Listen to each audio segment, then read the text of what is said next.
All Are right. you going first or am I going first? All right, here we go. I'll go first and I'll pass it off to you, Nitedemon. Ready? Okay, well, that's not what we agreed, but go on. What were you going to do? Nitedemon might Brexit over this. You better be careful. Is this one of these skits where you guys are just Go ahead, Nitedemon. You start. No, this is normal disorganization. All right. Yeah, this is normal. This Very is normal. similar. Perfectly normal. Everything's perfectly fine. How are you? Welcome to the Tripod, where we give you not one, not two, but 3 Destiny shows in one. So sit back, relax, and enjoy the show. Hello and welcome to the shows. I am your compere for the evening. Well, for this evening's shenanigans that we have got going on. Dungeon Master? I am your Triumph Hunting Titan, Nitedemon, and my good friend Sir Gator over here is going to be your editor for the week. So, Gator. Hello. Over to you. How's everybody? Hey, I just want to say thank you, everyone, for joining us live tonight on our show. We're here to celebrate our 3rd annual Tri-Podcast episode, affectionately called the Tripod. We have in one corner of our triangle, it's one of our fellow podcasters next door that we intermingle with in raids and GMs and whatever else, thanks to their awesome community where we help each other out. It's Mr. Sin Media. How are you tonight, sir? I'm a podcast? When did that happen? Well, you're a podcaster. and Des Raven, just so you know, Des Raven will be joining us later on. Kingsley Mack is in Hawaii on vacation. Lucky son of a bitch. And this is, of course, the best hub on the net. This is the Guardian Hub podcast. How are you, Sin? Magical, sir. I'm happy to be a part of this tripod and soon to be cluster of a mess. It's going to be a mess. Because there will be tons and tons of talking, but it will be fun nonetheless.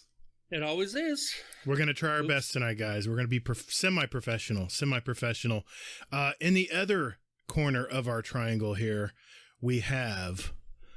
This is the trio that they're really from all over the world. They entertain us every week with their super informative Destiny podcast that has a personality all its own.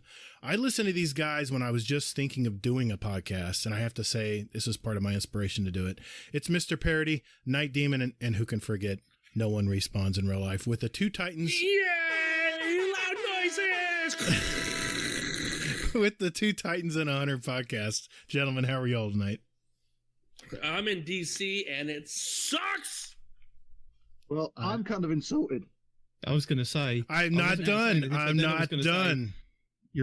Sir, your contract clearly states you need to appear on a certain number of episodes to be in the opener. Once you reach that number, we'll put you back in. Now, I have to introduce Mr. Not Arf. We kind of shared him, right? We've all kind of had him on our shows. No. I think he was on our show too at one point, and we was talking lore. He's definitely a traitor. He gets passed around more than. No, we don't go there. We don't need to go there. I feel kind of dirty. You are. You are in the you screw are shed in a after love all. shack. Yeah. Not Arf. How are you tonight, sir? How are you doing in your shed? You okay? Yes, I'm not too bad. The laptop is stood on a pile of flooring and a circular saw, but yeah, we're good. Circular saw, oh my god. Perfect. What could go wrong? Absolutely. And if you're asking who this old dude is talking on the mic, I'm Todd the Gator. I'm with the Guardian Down podcast, and my co-host Hazel will be joining us a little bit later. He's putting little Addie to bed at the moment, so he'll be joining us shortly, as long as I remember how to get him into the party. And I just want to say thanks, guys, all of you, for joining us tonight. I am going to hand off, and we all kind of voted on this. I'm going to hand the mic over and all the duties tonight to the co-hosts that will try to wrangle all of these personalities tonight. Mr. Nitedemon, the show is yours, sir. Good luck. Thank you very much. So, the last time that we all got together for our tripod was way back in November 2020, when we just launched into Beyond Light, and that was 462 days ago. Can you believe that?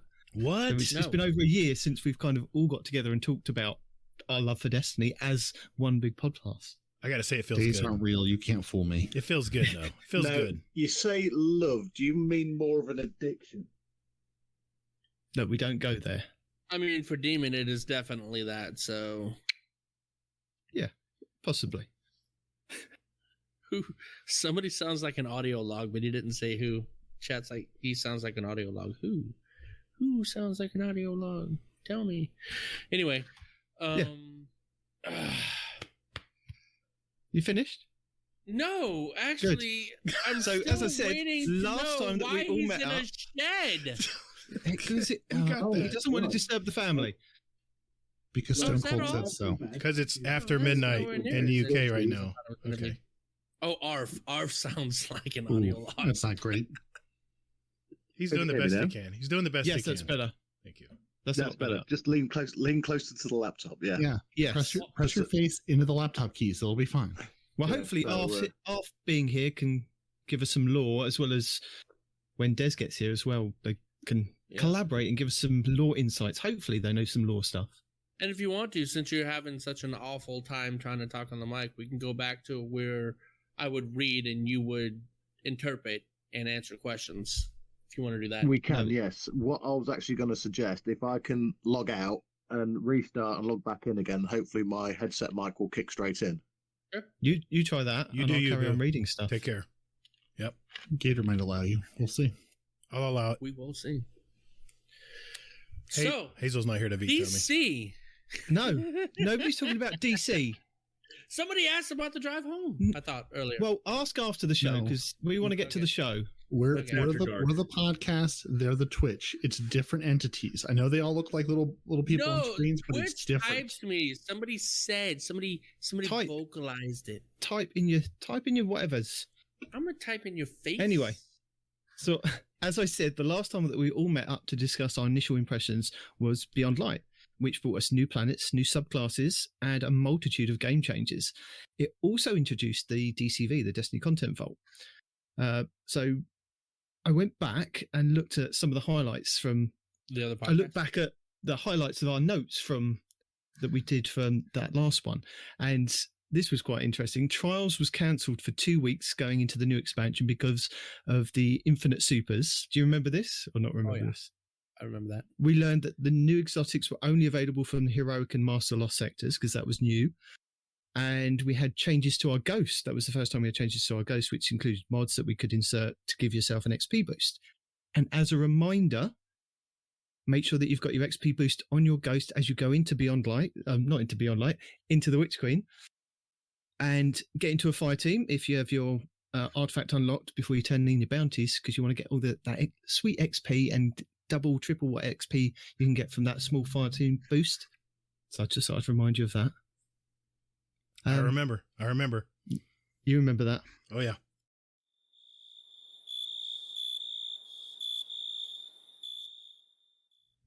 Awkward silence. What is fills this? the air. Well, I was waiting for him to say something. I thought he was going to say something because it kept flaring up that his thing was flashing. I think Is it maybe really? some breathing. Oh. I've got okay, just so you know, it's like 80 degrees right now. I have the paddle fan on, AC's on in No, my not house. you. It was Respawn. Oh, Respawn's, okay. No, I think Respawn's you is said- constantly no. flashing. My bad, I'm like, my bad. Is he going to Yeah, speak? hold on, let me fix Yeah, that. just Okay. just Put it ignore back the to the way it flashing and was. wait for the voice to hit you. Okay. Yeah. So before we get too far down the rabbit hole of excitement and trepidation, I'd Too just late. like to tell you about what's happening next week in Destiny, because it's interesting, some of the stuff. Stuff. And he's Stuff. legally obligated to not tell you that. So he's going to tell you that. So sit back, enjoy. Let's see if I can find what's happening next week in Destiny in our show notes. So, next week in Destiny, surprise, surprise, you can take back the light when the Witch Queen releases. You can wage psionic warfare when the Season of the Risen begins. The Throne World becomes available to all players. And you can defeat Hashladoon in the Scarlet Keep Nightfall. And I do have a link in our show notes, maybe not for everybody else, but I could share it if they want. Whatchamacallit, the video. That's the word. A video on how to do the GM for the Scarlet Keep. And find one. It's by Ikajin. So it's the Ordeal Grandmaster Nightfall guide, but he goes over all the different burns and all the different things that you can maybe come up against if you're trying to do the Nightfall for the week. Bro, did we just skip all the way to the tips, tricks, guides, and builds? Well, no. I've only got 2 videos this week to tell people about, and I thought I might tell people about the Grandmaster because it's going to be the Nightfall for the week. So it's just letting people know, there's a video guide if you want to look at it.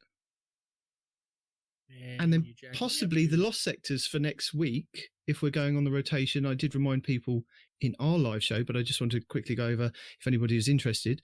Monday is going to be on the K1 Communion on the Moon, giving you helmets. And if it follows the same rotation, if Bungie don't change it, Tuesday you should have exotic legs. Wednesday is exotic arms. Thursday is chest pieces. Friday is helmets. Saturday is legs. Sunday is arms. Monday is chest. And Tuesday back round to helmets. So if you're looking for the new exotics that are coming to the Lost Sectors, don't forget they are going to be legendary and master selectable on one Lost Sector only. And it's probably going to be on the new location as well. So all new good things to explore. Can you redo those days on a song? Because that reminded me of like, I don't know the time frame. Gator probably knows it better than like, it's like an 80s song. 80s song? I know a lot of 80s songs. 6, 7, 5, 3, No. Monday's gone, and Tuesday. Oh, yes. I'm in love. Saturday. Yeah, that. Yes. Yeah, I remember that. Gosh. Can you hear me? Yes, we can hear you. I Is it really better? want Much Peroty better. to do No, that not song really. next time.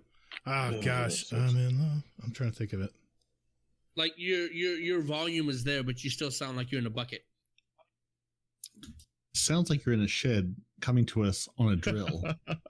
Actually, yeah, that you might not be able to do anything about that. It just that's what it sounds like to me. I'm not sure if that's right. I feel like maybe there's like a bike near you. A circular saw, maybe? That's what like maybe like a miter compound saw. It's what it sounds like to me. I don't know. My ear picks up. Oh, Bowker one. Yeah, you're It'll fine. be doable. You're fine, Not Arf. Yeah, You're fine, it's buddy. fine. Oh, that's better. It's actually switched over now. Yes, you're good.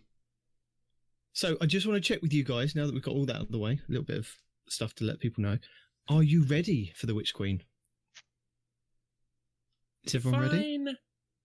Ready. Yes. I'm Okay, ready, I yeah. will define ready.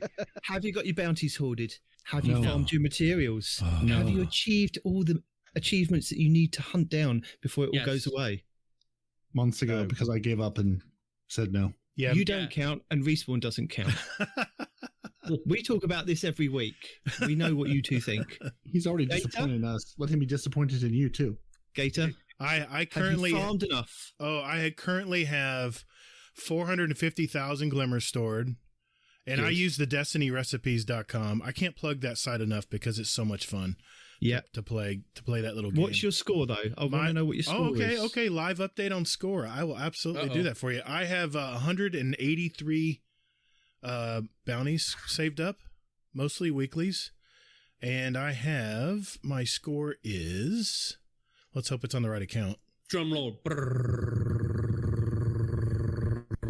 That's all I got. I can't do it. I'm sorry. Yeah, I'm sorry, not it's putting in sound loading. effects. Sorry, it's loading. Hang on, I've got a little something here that can help. So far, it's Nothing. Nothing. no.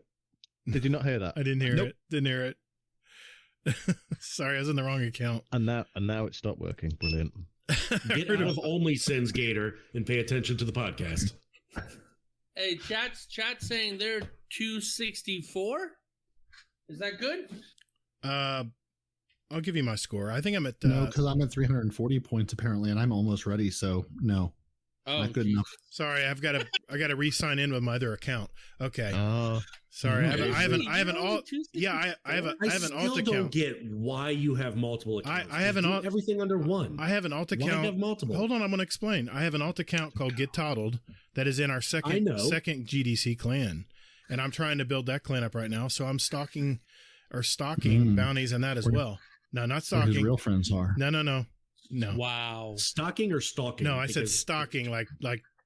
Okay. All right. So- I'm I at still- 4. do I'm you at really 4. have more than 100 clan members? I love how Yes. he said it again and it wasn't any Yes. clear. How I many said do you have? stocking. We're actually what we're gonna do, and I'll let Hazel explain that later because Hazel has an announcement to make on that. I'm at Well, he's not 492. here right now. I'm at 492 is my score right now. To answer your Nice. question in a long-winded way, Nitedemon. Damn.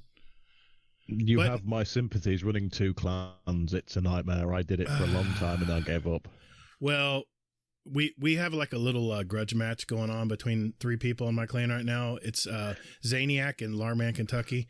Zaniac's ahead of me at 493. I'm at 492, and Larman, Kentucky's at 491. Gator, you say this clan's new, but the alt account is over a year old. Oh, I've had these accounts for a while. I played Destiny 2 year 1. I played a lot of accounts when the content dried up I kept myself busy with other accounts. I see the part I love about Destiny is the progression. So what I'll do is I'll get a new account, a fresh account, and I'll enjoy the progression. I'll enjoy the dopamine hit, if you will, of ranking stuff up and working up the light levels on it. So don't even think about it, Demon. Your wife will skin you alive. That's why I do it. No. I'm self-employed. I have time. I have flexible schedules. I have the time. I'm able to do it. Plus, it just keeps me busy. And hey, I mean, all I play is Destiny. See, it's not just me. Sin, how are you doing on bounty hoarding, farming, stuff like that? I've been keeping them, and I'm doing okay, but I'm not too worried about it. Now, it's Gator's fault that Kingsley is glimmer hoarding with ships. Sorry. Or sparrows or whatever. It's not just him. He never used to do that. He never used to do that. He's not here to defend himself, so I'm allowed to talk about it. And I don't see the need for it. I don't really think there's any value there. Oh, no. Hold on. No, there's no value there. I just went through at the beginning of Witch Queen and got rid of like the 30 ships I had in my vault from like the last time I was hoarding when Nitedemon told me to. I've had them in my vault for months for no good reason because Glimmer is bountiful. All right. Counterpoint. Don't do it. Counterpoint. There's no reason because then you'll be at the end of the season going, I'm so bored. No. Counterpoint, Nitedemon. Here's the reason you want to hoard materials and Glimmer, because we have this. No, you're not me. I hoard. Don't. No. I was just you're the master of ceremonies. I'm just making sure I won't speak out of turn here. The master hoarder. The reason why you want to store Glimmer is because there's this thing called weapon, crafting coming up. And have you guys seen how much Glimmer it costs to do one slot in a gun? Did you guys see that preview? It's like 10,000 Glimmer for one slot of a weapon, and of course all the other materials. If I have 450,000 Glimmer, you know how? Yes, you're right, Sen. You can go right to the who's the idiot who gives out the Cryptart? Master Rahul now. Yes, Cryptart. Rahul. Now you can go to him and turn in materials and swap it out for Glimmer really quickly now. But why eat up all your materials when you have stored Glimmer, 5,000 XP, 5,000 Glimmer at a time? You can just cash them in. Yeah, but it takes away from the game. If you're focusing too much on like the bounty hunt and the XP grind and this and that and the other, it detracts from the game itself. No, not at all. No, it makes the game smoother at the beginning. Because what's the one thing? You're playing a story at the beginning. You're going through the campaign. Let's just pretend we're ahead. It makes the game easier in the beginning. Yeah. Is what I'm trying to say, right? Here's the reality, though. You're going to be stockpiled. You're going to be maxed at 250K, most likely. And you're not going to run through it that quick. And you have Glimmer mods on what? The Ghost? Yes. You have those other Glimmer things, those consumables. It takes a while. What you want to be running is XP at the beginning of the season. Yes. You don't want to be running Glimmer mods. You want to be running your XP. And unfortunately, you can't run the two same mods on the Ghost. Nope. And I get that. But you're going to be maxed out anyway. You're going to make it back with all the dismantling of blues anyway. Well, we still don't know yet, Sin. So that's the reason I'm hoarding ships and Glimmer. Look, I respect your opinions. I do. Good. Right? But for me, it takes away from the game because, like, if you have all these bounties stocked up and you go from 0 to level 60 or 70 on your track, right? No, I can tell you that the armor and the weapons and this and that and the other. If you do good bounty hoarding, it will only take you to level 21 on your season pass. Yep. Because that's what it tells me on That's what it tells me. my Destiny recipes. It's not even worth it at that point. Oh, 21 levels unlocked just like that. Really? I think that's really. That's no. I'm sorry. Excuse me, Nitedemon. I'm also going to unlock 8 artifact mods, and I'm going to have a +7 power bonus instantly. Yes. Instantly. Yep. Instantly. No. As soon as I unlock the artifact. Yes, of course. Yes. We have to do it the proper way. You're the guy that put in the 99 life code on Contra, aren't you? You're that guy, huh? I might be. Yeah. That's every guy. Hello. Yeah. Arf, how are you doing with hoarding or anything to do with like getting prepared for Witch Queen? I occasionally get to play the game. Amen to that. Have you done any prep, or are you just going to go straight in day one, not a care in the world, just going to go for it? I'm not even going to, on Tuesday, I'm not even going to switch the game on because it's just not going to be worth it. Yeah. Sat in a queue with 17,000 people or 56,000 people in front of me just isn't fun. I'm going to go on Wednesday and play some Destiny while everyone else is already played some eventually, and yeah, take it as I find it. Fair enough. The real question we're dancing around, Nitedemon, have you purchased Witch Queen yet? Yes. There we go. Which pack did you get? The whatever Super Deluxe edition. Funny enough, my wife decided she was going to give me the vouchers that we got as a present for Christmas. She went, I can't decide on what to get. You have them, get some points. I went, brilliant. So there you go. I didn't even have to pay for it. Sorted. Perfect. So you wait long enough. You got like the physical toy version of the game? No. Well, isn't that the Super Deluxe where they send you the ghost? No, yeah, but no, that's the Ultimate Edition or whatever it is. Just the one just the regular deluxe to download, yeah. Deluxe. Okay. Just the one that you can download. That's fine. I'm quite happy with that. I've got the ghost that works with the Alexa. That's now quite hard to get hold of. So, you can ask about your clan on that. That's quite cool. She tells you stuff and then goes, "You're not in clan." I'm like, "I am in a clan. It's all links." But anyway, so yeah, the annoying thing about that thing is it actually sends out notifications actually in the clan chat in the Destiny 2 app, and it's really annoying. So, guys, are you going to be grinding it out and trying to go for World's First Raid, or are you going to be taking it slow and steady? And let's go to Respawn first. I have no idea. Peroty. I'm going to do what I do every season and not hoard it and play it as it comes. Because, yeah, I don't want to be at the end of the season going, I've got 6 weeks and nothing left to do because I've done it all. I'm really just looking forward to getting my summoner next season. Lots and lots of summoners. So I'm going to play it and take it as it comes. Arf, how about you?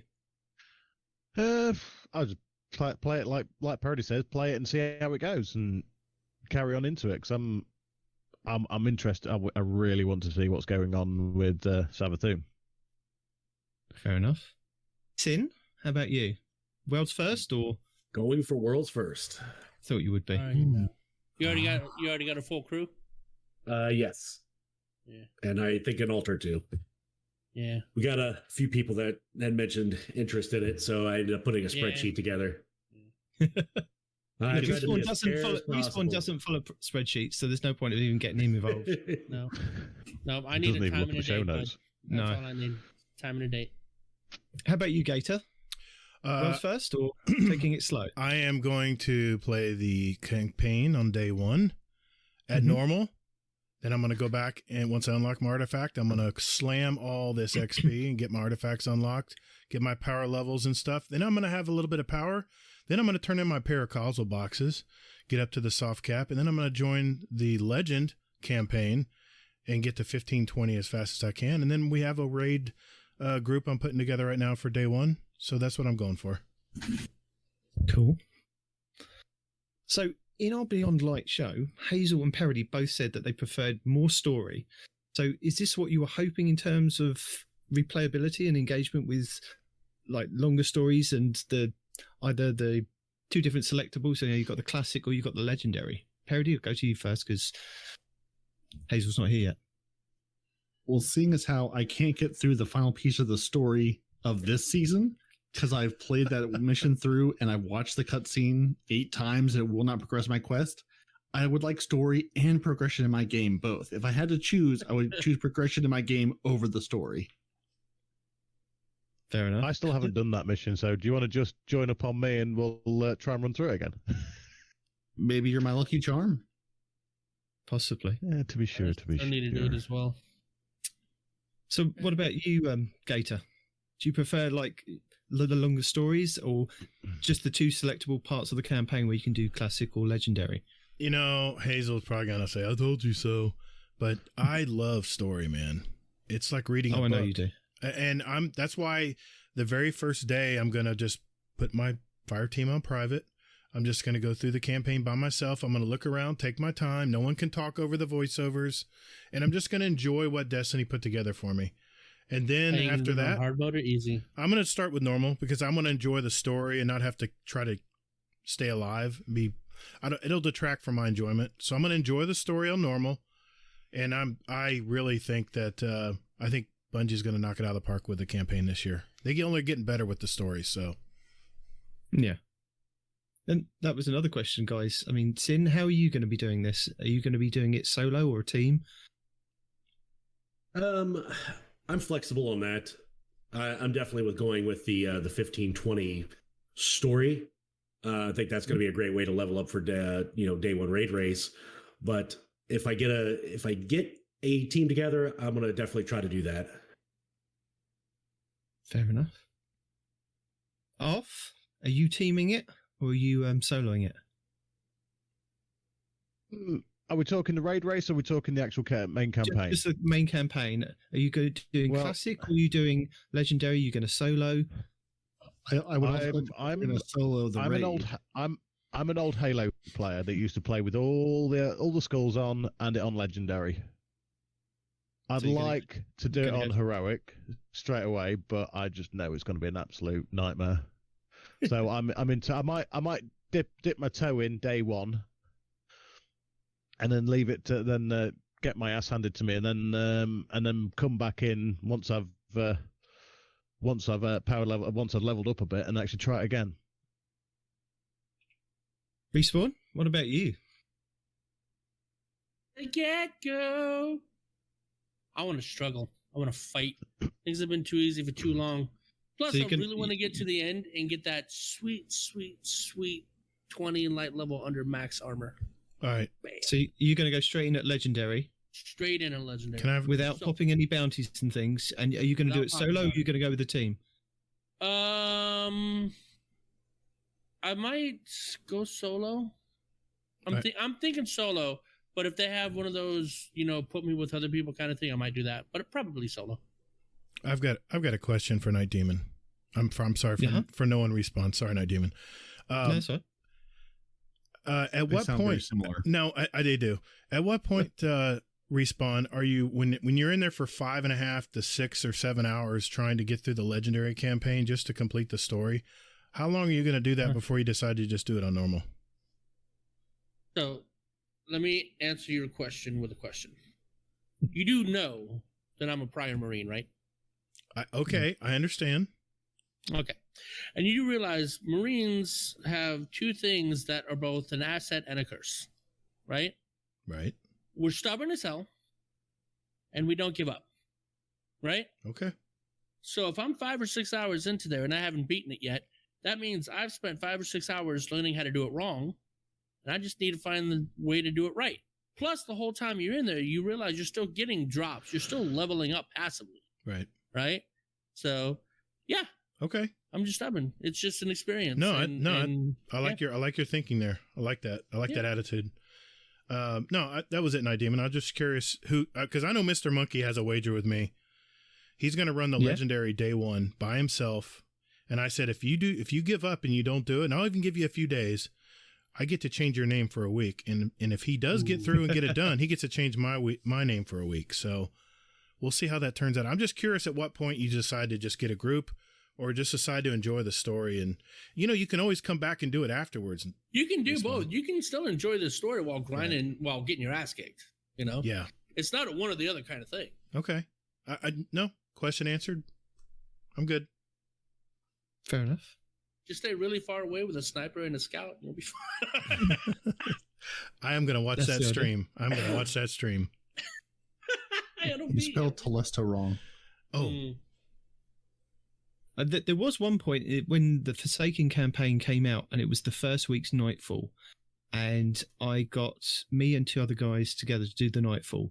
One of them dropped out literally within the first 5 minutes of it, and the other guy dropped out about 3/4 of the way through. So I ended up soloing the rest of that Nightfall by myself. It took me over 2 hours in that final room with the servitor blasting the sun, and I hid up in the roof, not outside. There's like a little space canister that I managed to stay in and kind of just edge out and slowly pick away at it. 2 hours with a scout rifle, and I finally did it. But I think I could say I was the world's first at that, soloing it on the first week. And I got a powerful drop, so it was worth it. So you're going to try to do it? Your idea of worth it, my idea of worth it are very different. I enjoyed it. Wait a minute. Did you already answer Peroty? Are you going to go legendary? I'll do Legendary at some point. Part of it depends on what's the first day I'll be able to play. Usually the first day I can play in a season, everybody is already like 6 days into it and already done it 17 times. So they're like, oh, we'll walk you through it. I'm like, I'll play it through at some point on Legendary. It just depends on if I feel like hurting myself or just getting it done. Or both, like you said.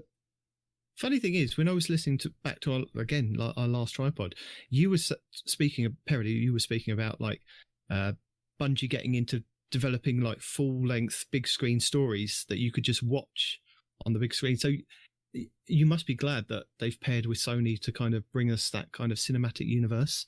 So do you think that this is going to be part of the Light and Dark saga that we've kind of been through at the moment? Is it going to be that kind of storytelling, or do you think it's going to be something else, that they're going to be a different time, different place in the Destiny universe? Do you think it's going to be jumping off from either the end or coming in, giving us a backstory to something? I think first we're going to have a romantic comedy with Osiris and Saint 14, and then we're going to have our buddy movie with Lance Riddick and Nathan Fillion. That's where we're going to start. Gator, have you got any theories? Jeez.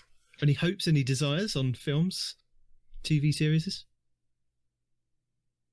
Of course, I've already mentioned this on past podcasts. I want to see origin stories for Ikora, for Zavala, even Cade. I want to see Cade's origin story.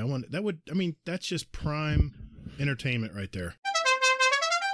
What do you mean even Cade? Excuse me? I mean Cade. I want to know how he got suckered into being in the Vanguard. I want to hear that story. That'd be great. Or Wait, Disney's doing it. He won the bet. He won the Vanguard bet. That's how he got in. Well, yeah, I know, but I want to know how it came to that. I want to know the story. story. He wants to see it on the big screen. He just wants you just telling us. Give me all the stuff. We want to see these things. Give me all of it. And do you want Nathan Fillion to reprise his role, either as voice or actually playing the character? I'm good with Nolan North too. I'm fine with either.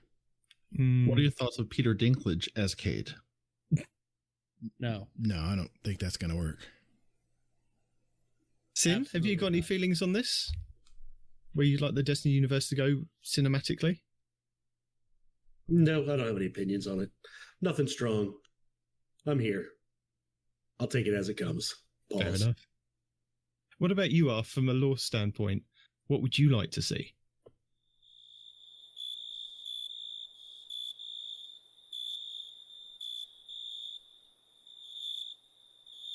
And we seem to have lost Arf. Good to hear. Thanks for that. Yeah, good point, Arf. I agree. Did you say Gator wants it to be run by I unmute my mic? Go ahead, brother. All right, there's so many aspects of the lore that could be made into a book, a TV series, a feature film. But to be honest, they're probably the best to start off with. There's something like for like a mini series or something, or even a film, would be the start of the Awoken. You start off on the Exodus Green, and that gets embroiled in the battle between the darkness and light, and gets sucked into a singularity, and that's where the Awoken are born. And that would make, just that in itself would make such a good mini series to go over several seasons, to them coming back into the world, to the Reef Wars. The Reef Wars itself, there's so much going on, like with Petra's origin story. Because it was Petra's parents that actually died in the Reef Wars. And I feel like I'm going on a bit here, but yeah, there's so much in there that could potentially, if done right, and it would have to be done right, would be absolutely amazing. That's the key word. Sony's got to do it right. Yeah. Now, would you go in chronological order? Would you start, at the Reef Wars? I guess that's earlier, right? Then which comes first? Is it Cade and Zavala and everyone, or is that after the Reef Wars, or at the same time? That's around the same time, because the Reef Wars is the story of the Awoken's battle with House of Wolves. Gotcha. That's great. Or how far do you want to go back? You could go all the way back to when the Awoken was still human. No, the Book of Sorrow. That's what I just said. Yeah. I missed out on that. Sorry. Fundament or bust. Yes. All the way back. Yes. Come on. Do it. Think of the graphics. Yeah, that could be quite cool as well. But like I said, you have to start off somewhere in the Destiny universe that'll have that universal pull to people. if you don't, and you start off with something really deep like the Books of Sorrow back on the fundament, there's going to be people out there that absolutely love that, but that's not going to appeal to everybody. What if, hear me out. What if you had a show, you know how they have like Disney does this, they'll have a show where they start with an origin story of one character, and then they'll go to another character on the next episode. What if we started out with the fundament, and, you know, they're making deals with the worm, and then the next episode will be how the Fallen get started and how they worship the Traveler, and then the Traveler leaves them. And then we can go to the next episode where the humans are losing, you know, the Golden Age, and how the darkness comes in and they lose it all. And then they can go back to, like you said, with the Reef Wars, and how the what are they called again? The Petra and all them, their race. The Awoken. The Awoken, thank you. How the Awoken start. And then you can go on and on. And I would, oh my God, all the battles and stuff. The Iron Lords, I want to see that. I want to see that too. So much stuff. To me, you'd be better starting at a single point. Because with the Hive lore and the Elixir lore, that's not going to hook people straight away. You'd have to have an in-depth...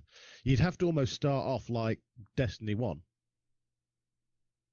Where we've got these enemies, and it almost flashes back to what it was like before. Okay. So your anchor point is the Golden Age and the collapse, and the start of maybe the start of the Awoken, or Rasputin shutting down and retreating into his bunker, and then expand out from there. Because even if you go to the Reef Wars and start off with the origin story of Petra, then off Petra, then you can bring in Cade, and off Cade you bring in the rest of the Vanguard. Honestly, if you want to hook people, okay, I'm biased, fair enough, but I think Cade shenanigans is going to be the best way to hook somebody from the beginning.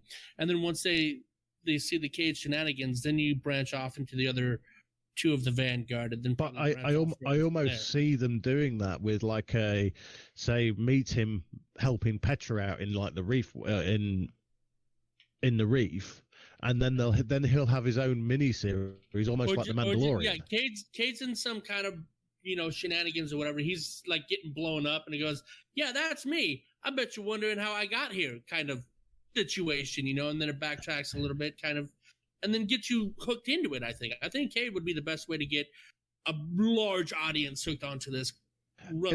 Everyone. This is the thing with the Destiny lore. Everyone's got a different angle. Me, I absolutely love the Books of Sorrow. I love the Mara Senna. I love the whole of the Awoken backstory. But that might not be somebody else's cup of tea. Do you understand what I mean? It's you've got with a story this big, with this many characters, you've got to get people into it. You've got to be very careful where you start, and you have to sow in that hook where it's just going to gradually just draw people in and draw them into the franchise. No, I get that. I absolutely get that. But, you know, from the angle of drawing people in, usually comedy is the best way to grab somebody's attention, I would think, right? It might just be my personality. Or no, I think it's your personality. Yeah, I would think comedies. But I think, you know, the majority of us agree that Cade might be the best way to get into the franchise as like our window to draw people in because of his, again, comedic talent that he has. Nathan Fillion is very good.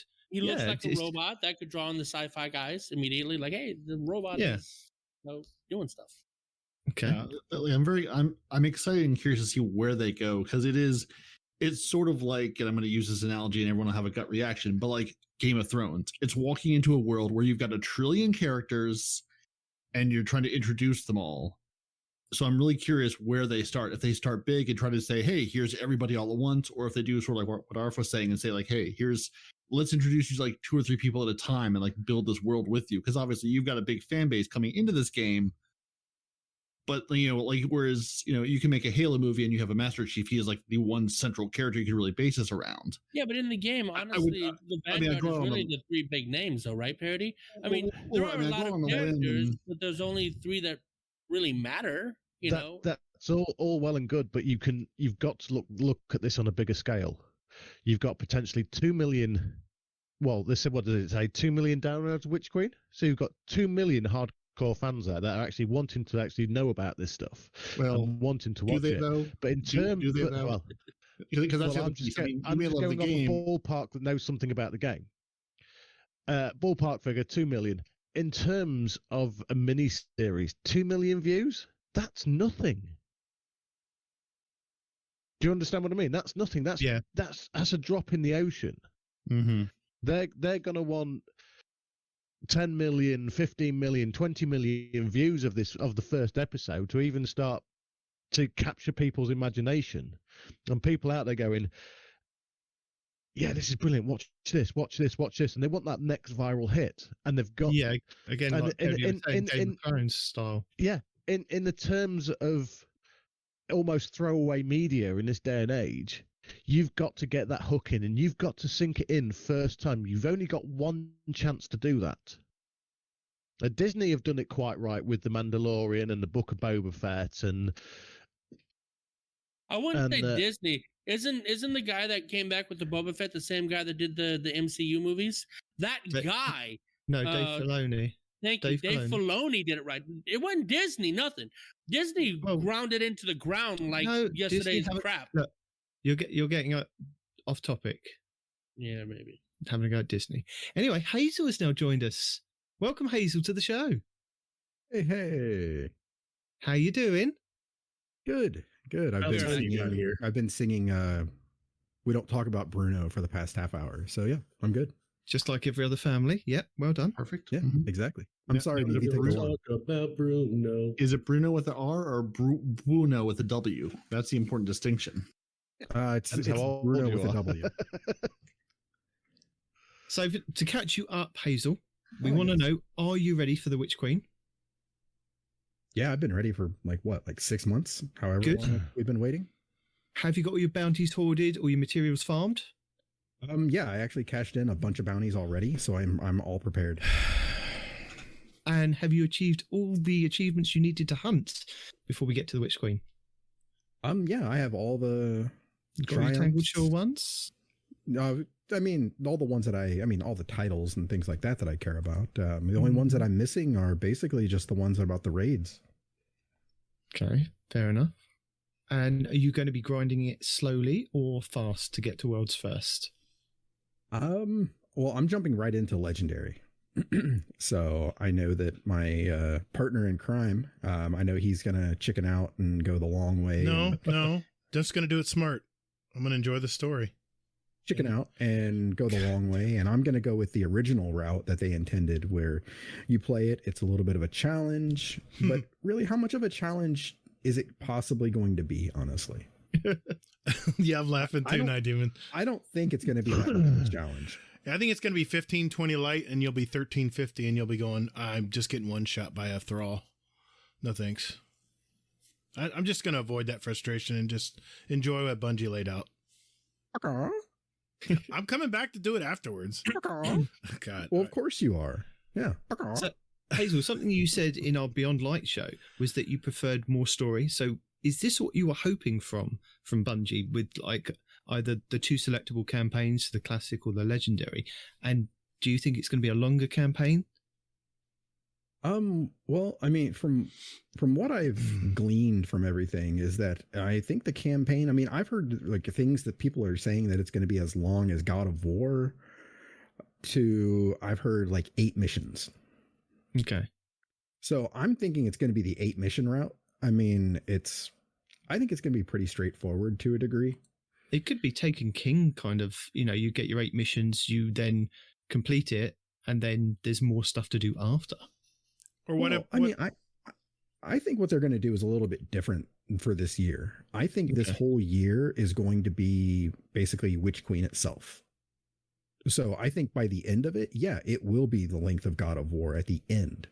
Yeah. But I think that each part, like season is going to be a continuation where we're dealing with Savathun, we're dealing with Keitel, we're dealing with, all of these different people and things like that. And maybe by the end of the last season, before Lightfall, we actually maybe fight Savathun, kill Savathun, something like that.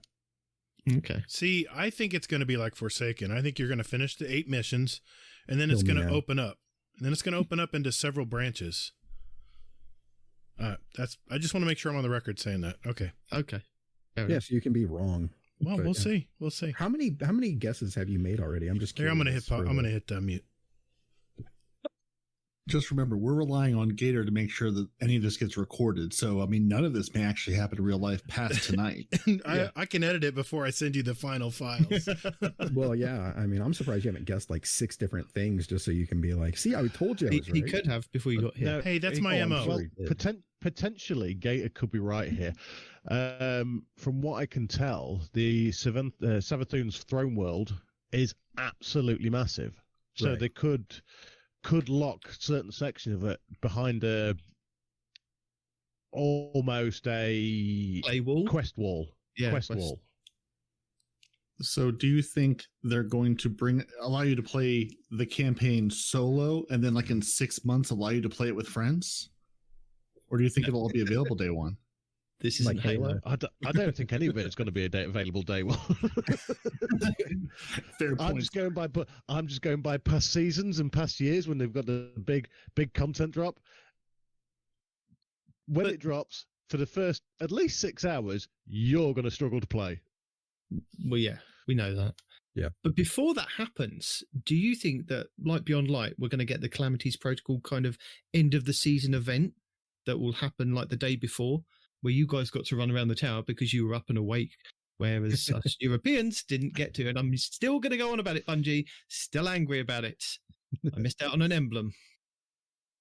Do you think we're going to get that, guys? You're normally up at that time, aren't you?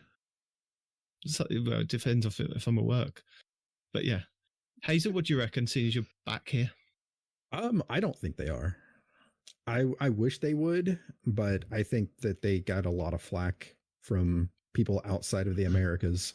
And I think that they're taking that under advisement, and they're basically just going the better route. I mean, I don't know if they could stagger it where it starts at noon every time, in every time zone. Well, it wouldn't. To avoid criticism, they'd have to do something like that, because whatever time zone they do it in, they're going to get criticism off somebody. Yeah. Yeah. Hazel, what? Not Hazel. Sin, what do you think? Hold on, I'm trying to get tech support from Peroty in the chat. Okay.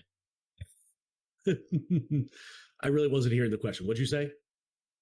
Like we had at the end of Beyond Light, we had the Calamities Protocol event, didn't we? In the tower, you all gathered in the tower, and I think you ran around the last city and just did things, and then you got an emblem at the end of it. I was asking, do you think there's going to be something at the end of this season, or do you think we've now had it with the exorcism? Oh, I think this is it. I don't think we're getting anything else. Okay. If they would have had it planned, it would have done it all at once. They wouldn't have piecemealed it together. Respawn, what's your prediction?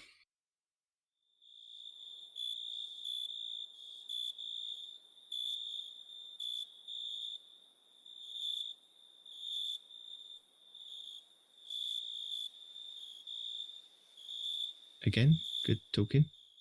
Cater. I don't know. I'm trying to. I don't know. I think this story's played out. I think it's going to go a different direction. Once I think we've got a whole new chapter it's going to open up into now.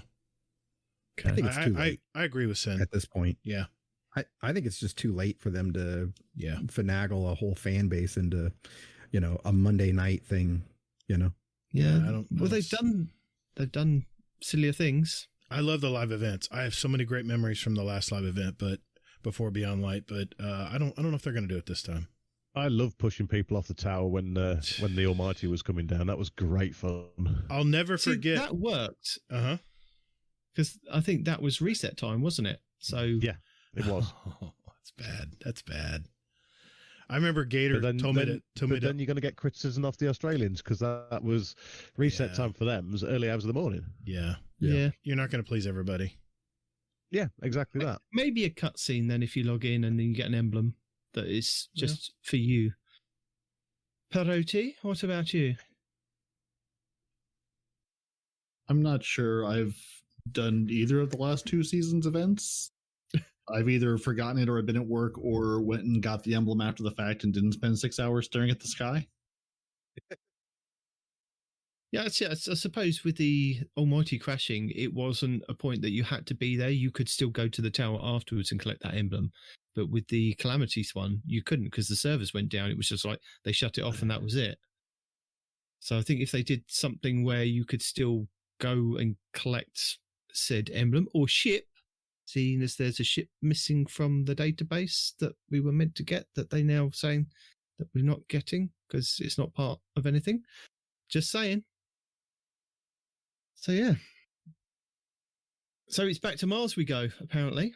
And it looks like that's only going to be the starting point for the campaign, looking at the Vidoc, and maybe the weapon crafting enclave that we can get to do some weapon crafting.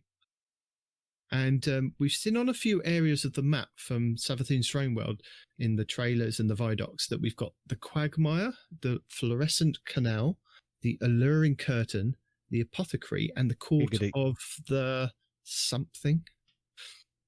So in the lore, is there anything that could shed some light on these locations? Or is this kind of a blind area for the lore, Arf? Currently, it's a bit of a blind area because we don't have any information on Savathun's Throne World, and it's going through this change from light to dark. As I said in the Vidoc, you've got the very dark and foreboding traditional hive areas where it's all cobwebs and the moths and things like that, to like where the Lucent Brood are. You've got the nice, light, airy fortress there. I'll call it fortress for a lack of words, because it's not really a palace, is it? No. Which didn't exist in previously. So until we actually start getting the lore drops on this, because I'm struggling to see any of the lore at the minute, because even Ishtar has stopped actually publishing the lore ahead of time. Really? So they'll only actually release the lore as it drops in game now. I think that's very frustrating, because I used to like sitting there and reading whole books on. Going, oh, this is amazing. But yeah, we don't really have much in the way of it. No, because I don't think they can write anything in lore until it's been released, because it's still being created as. No, I understand that. But what I'm saying is, do you think there's anything in like the Books of Sorrow that we could kind of take from that we know that's going to be in this Throne World? Didn't you read the Books of Sorrow? It's all about taking. Yeah. Yeah. That's my favorite story. Fair enough. And when we spoke last time about Europa, Gator said that he preferred foliage like Venus. So is this more your cup of tea, Gator? Oh, the swampy underbellies and things. You kidding me? Seen? I'm a gator. I mean, I saw that swamp. I was like, I'm at home, man. I'm at home. The gator. I loved it. I was like, man, this is a swamp. Heck yeah, man. This is Florida. Respawn, do you feel at home as well? Yeah, just as long as they leave the swamp off of the weapons, I'll be fine. Yeah. Yeah, I agree. No algae or any of that crap on my weapons. No, none of that crap. Tie a condom over the end. It'll Leaves keep the water do not grow out of my gun. I'm sorry. That should not be a thing. All right. Maybe that's what the ornaments are for the guns.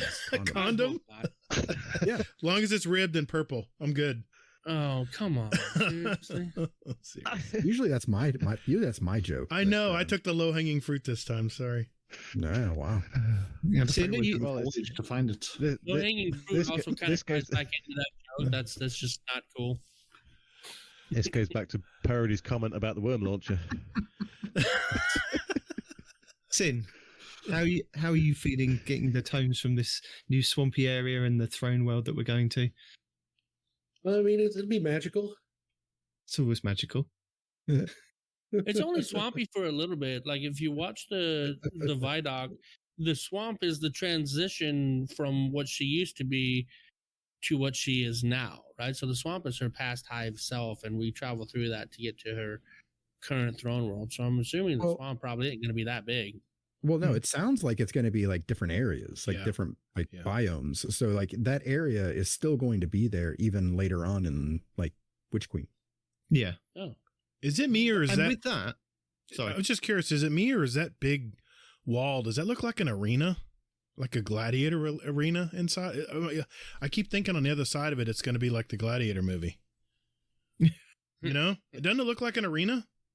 Maybe it's just I think we likened it to the wall around the last city. Okay. You know, she's got kind of this huge wall around her. Oh, okay. I mean, we have PvP, can't they, to test out their new light? Sure. Right? Suppose would be awesome. So, with the different biomes and that, I mean, do you think like Beyond Light, where we had Europa's ice storms, which were new for that expansion, that was something we didn't kind of have before. Do you think there's going to be different weather effects coming in the Witch Queen with the different areas? Or I don't think so, because they were so proud of it when Europa came that they were all about it. And if they haven't mentioned anything about it yet, my best guess is there's probably not going to be weather effects, just based on past behavior. Does anybody think they're going to have weather effects to counter Respawn? Yeah, I do. I think it'll be rain probably. Yeah, I mean, they built the whole weather system for Europa. Why not use it again? And then you could give us guns that, hey, just like the Europa weapons, use this gun and you can see through the snow. Use these guns, you can see through the rain or the hailstorm or the hurricane we're going to hit you with.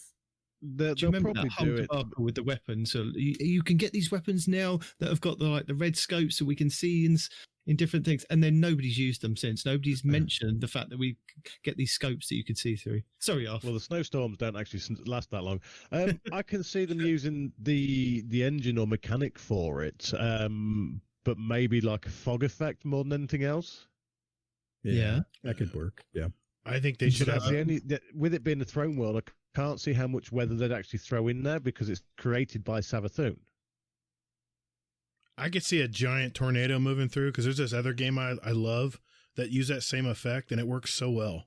I'm sorry, Mr. One Game Person. What other game are you talking about? that was a shot it's across. The ice show. No, that was a shot across the Battlefield 2042 bow. You're first going to have to explain the concept of other game to Nitedemon. He doesn't. You lost him there completely. No. I totally understand where he's coming from. That was white noise. I don't know what he's talking about. All I heard is bad reference. Entire period. My bad reference. So one of the areas that we can see on the map is Court of the. So do you think it's going to be something like the Court of Oryx that we had on the Dreadnought in Destiny 1, or like the Blind Well that we had come with Forsaken in the Dreaming City, where there's going to be a big arena that we can fight and go against bosses? And you said no very quickly, so I'll shut up and turn it over to somebody else. Respawn. Again, he's not ready either. Fantastic. Yeah, no, I don't think it's going to be. Does he realize? But I think it's going to be something better. Respawn, you are on a podcast that you're meant to talk with other people.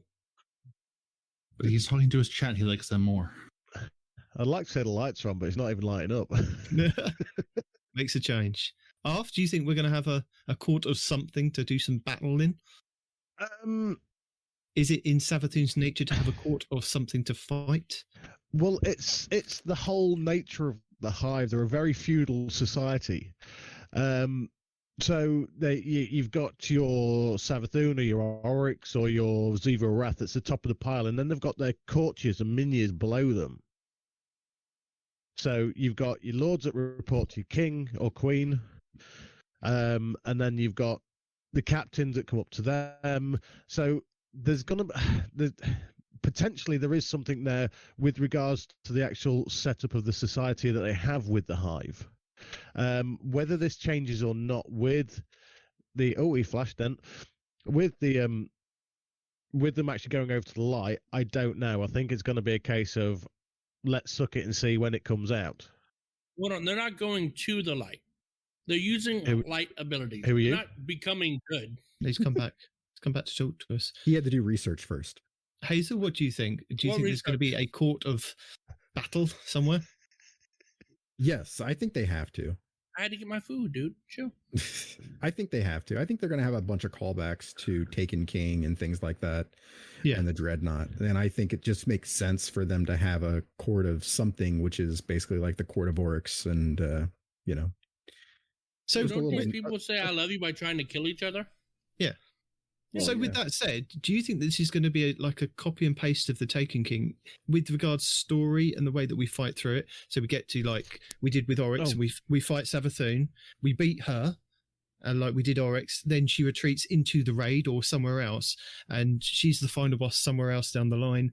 Or do you think there's going to be more to it? Do you think there's going to be she's going to be a longer term boss than either just finishing her in the raid, or as somebody mentioned, it's going to be progressing longer over the year with the Witch Queen?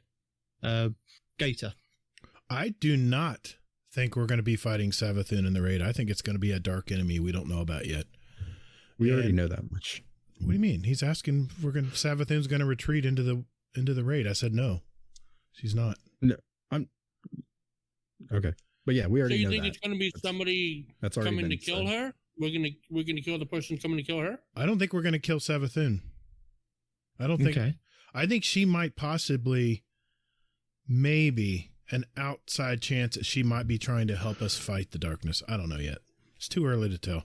Interesting. So do you think it's a bit more like doing it for her own good, though? Do you think it's a bit more like Callus in the fact that she's going to say, go into this raid and clear out this entity, this bad person that's in this pyramid ship, and you'll get something from it? You know, you're not fighting me, but you're fighting could be like, something that's like haunting her, haunting her throne world. Maybe something made its way into her throne world, and she needs to get rid of it. That could be plausible. Can I throw a theory out there? Sure, of course you can. Talking about the emissary. Let's do it.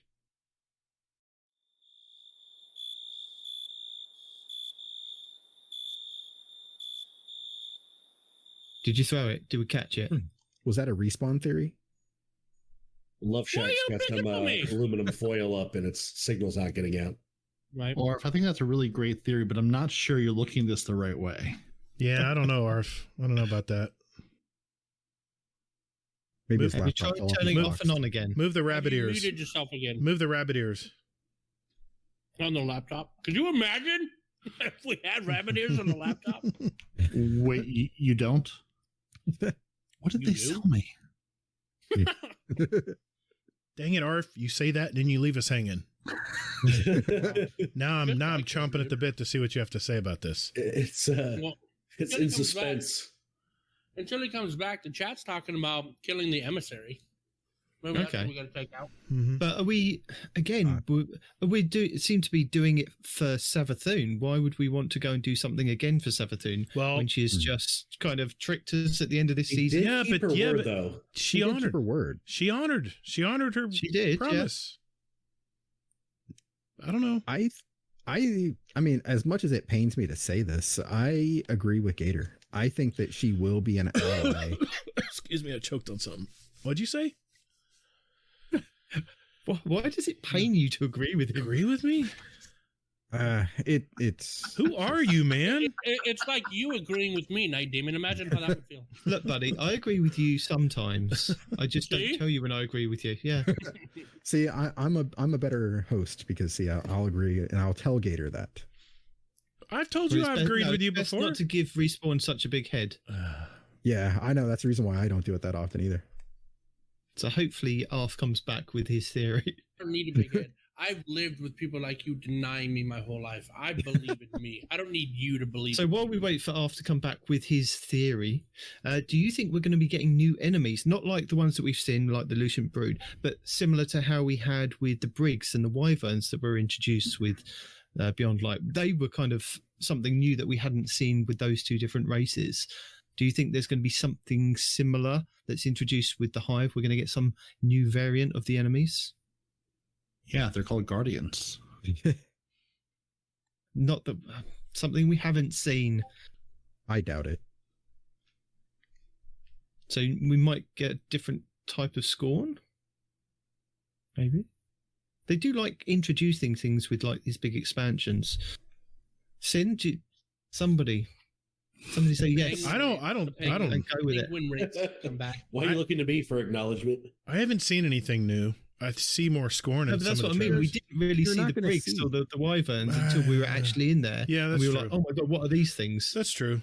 I hate the chickens. I hate those things. Turkeys. I hate those The things. yeet chickens. I hate the them. Hydra. They're such a pain.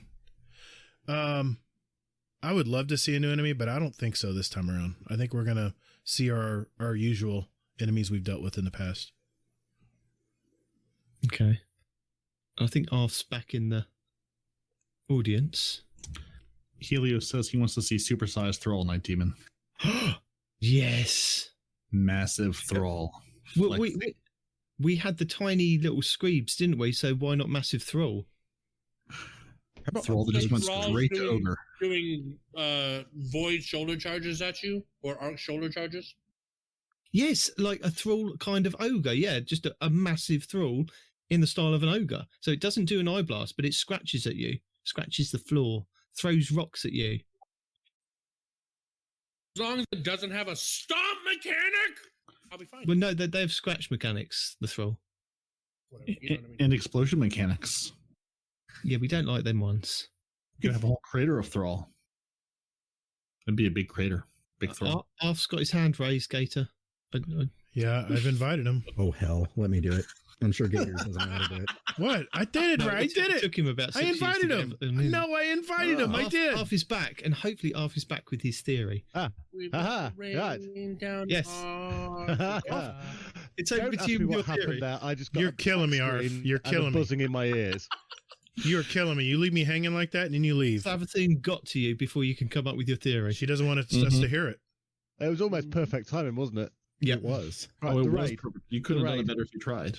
Sir, you have the floor. That's the thing. I'm not even trying. I wanted to actually tell you guys about Shut up, it. damn theory, Arf. You have the floor, sir. Take the Right. damn floor. Have any of you guys heard of... What? I'm starting. Leave me alone. Every pause you take, we think it's cut out. Exactly.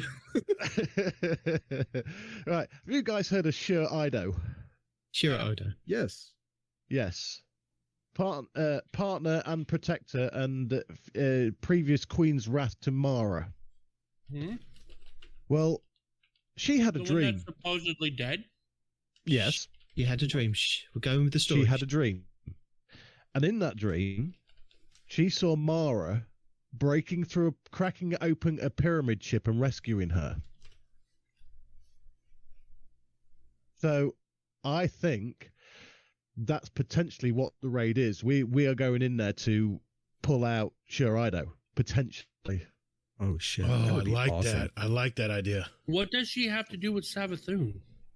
How does that connect? What does she have to do with the pyramid ship?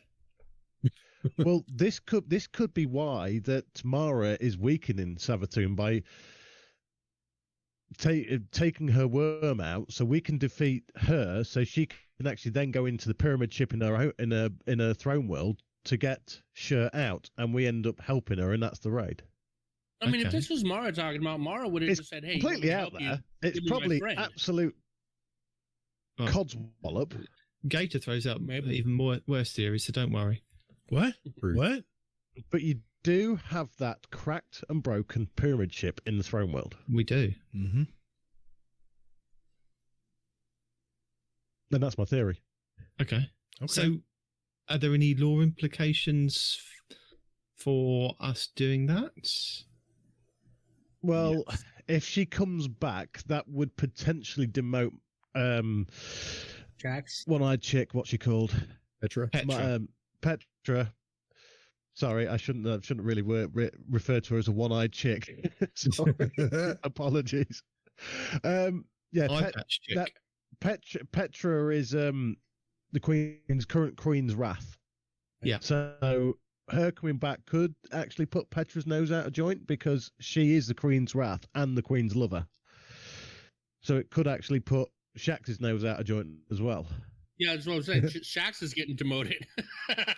Wait a minute. She's Mara's lover? Yeah. Didn't know that. She doesn't really seem too enthused to be that. I mean, just for. I mean, She's the reason the Awoken use bows. Really? well, sure, Ido is, right? Yeah. Yeah. Yeah, Now, I'm talking about Petra. Petra doesn't really seem to like. Petra's still stuck in the curse cycle, which we haven't broken yet. Nope. Oh yeah, didn't work. But I haven't played this week, so I don't actually. Have we broken it? No. But it could be. But they did reference it. Spoiler. Yes. They did reference it. Yes. And I think with the lore and everything else, that's maybe this is going to be our last year in the cycle, and maybe because of the Destiny content vault, it might be something that is then being vaulted. So it means that you've got a year to do all the stuff on the Dreaming City, including the raid. Maybe not even that. There is two things they need to tie up this season, in my eyes. That is the curse cycle, because Savathûn is not darkness anymore, or from the deep, or. No. And the second is the 15th. Is it the 15th wish? Yeah, or the 13th. Is it 15 or 13? I think it's the 15th wish, isn't it? The one that hasn't the 15th been found. Wish needs tying up as well. And that's the two things that need tying up in this season. Do you think it's going to be a short season? Well, not season, this year, should I say. Yeah. Because this year we're going to have to defeat Savathûn or get her on our side like we've done with Keitel. Mm-hmm. And then the big thing is it going into the final shape. Is it the final shape next year? Yes, the PS5 is the final shape. Lightfall, and then final shape. Lightfall. So Lightfall is got to be Xivu's season. Has got to be. And then once we've taken out all three emissaries of the darkness, that's when we actually go head to head and find out what the hell's going on. So you think we're going to beat Xivu in Witch Queen? No. I still don't think we're going to see Xivu until next year, until Lightfall. Okay. So with Bungie saying that this is the beginning of the end of the Light and Dark saga, starting with the Witch Queen, where do you see that this season is going to end up being in the position of Arf? We'll ask Arf because Arf might know. Well, I can see it that by the end of the year, we'll either have the Witch Queen. Yeah. Sorry, can't talk. The Witch Queen on side and stripped of her power, or dead by the end of the year. Stripped. But there's another character you could throw in there to help us defeat either her or Xivu, and that's Teox. And just remind us who Teox is. Teox was their mother or parent? Brood mother back on the Fundament, and she appeared right through the Book of Sorrows, and then she vanished. So we don't know if they've actually killed her off yet or not. They killed her. But that's who tried to carry out the coup on the Fundament that killed the Osmium King, their father. Right, yeah. So, Gator and Hazel, where do you guys think that you might want to see this going towards the end of the season? Ask, give us a lore perspective. Where do you guys see, from your perspective, how you'd like it to kind of this year end up? Go ahead, Hazel.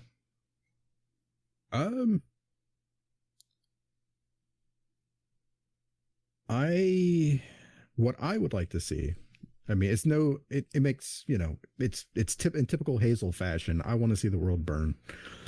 So I want to see, I want to see Witch Queen basically end with like a big seasonal event where Xivu maybe rips the head off of Savathûn.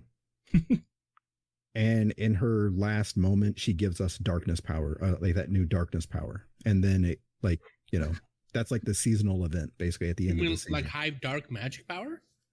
Yeah, whatever it is, whatever the next Hive or the next darkness power is, that she gives it to us like in her last moment there.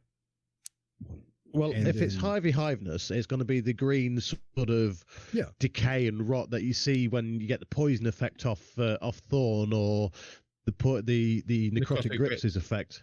Yeah, exactly. That type of power. Mm-hmm. So what about the prophetic power? Sorry, the what? There's a lot of prophetic power when it comes to the hives.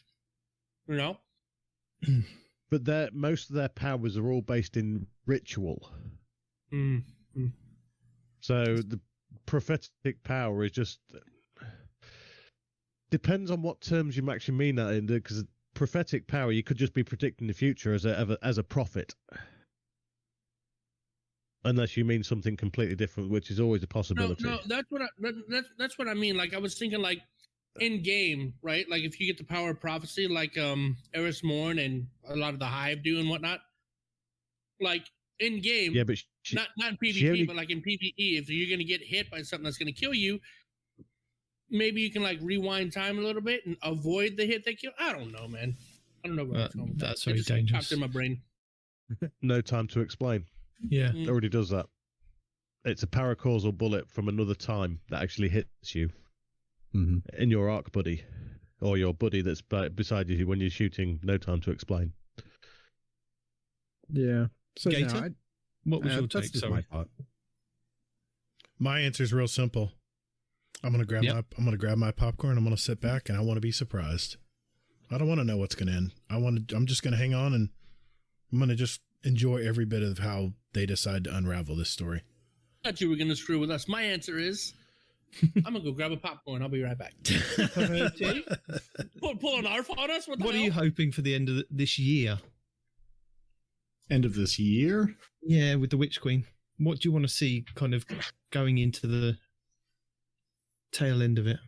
How do you want to see this play out?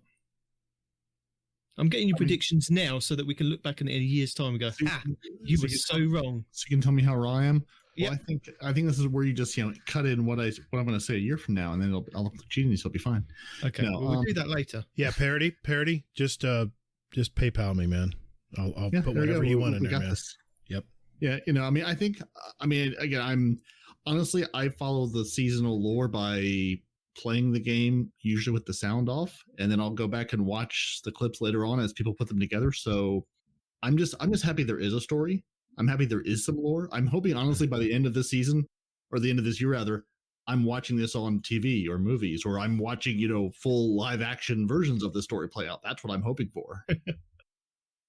Fair enough. I really hope they don't try to tie it to the game, though. I really hope they don't try to do in-game and TV events and try to make it a whole thing. Just let it live in its own universe, but don't make it like the same thing. Don't tie them together week over week or anything. No. Sin, where do you see this kind of going? The year? Yeah. That's tough because we know we got a few more expansions, right? I think the other guys said a couple things pretty good there. It's quite likely that we'll get another darkness power, right? At some point, with them redoing the light powers, the dark power that we already have. I think that decay subclass coming in the dark universe would be cool. Personally, it would just add another layer of complexity to the game. But I know we got a lot more planned. There's plenty of years ahead of us.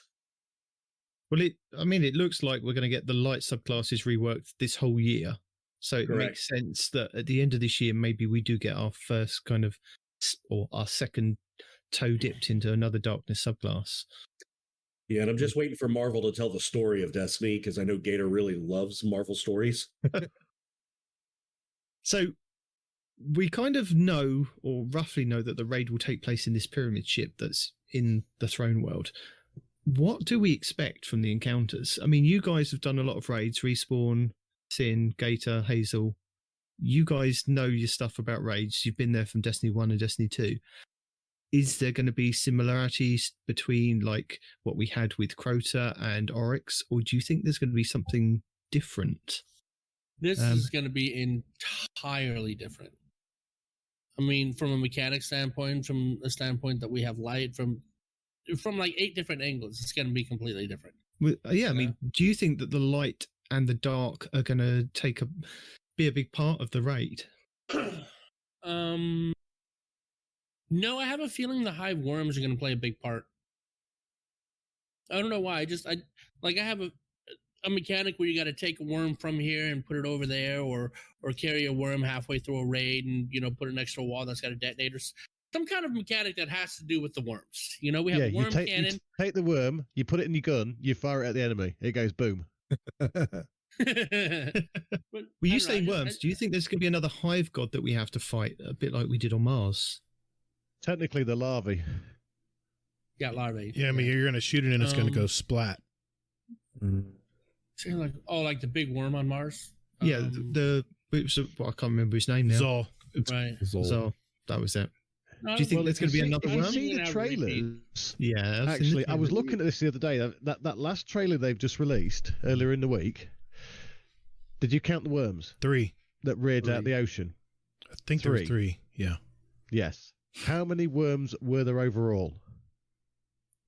More than that. More than 3? More than 3. Yeah. Doesn't everybody have I want to say 6. I can't remember. He's testing us, guys. 5. He's testing I us. was close. 5. We killed one.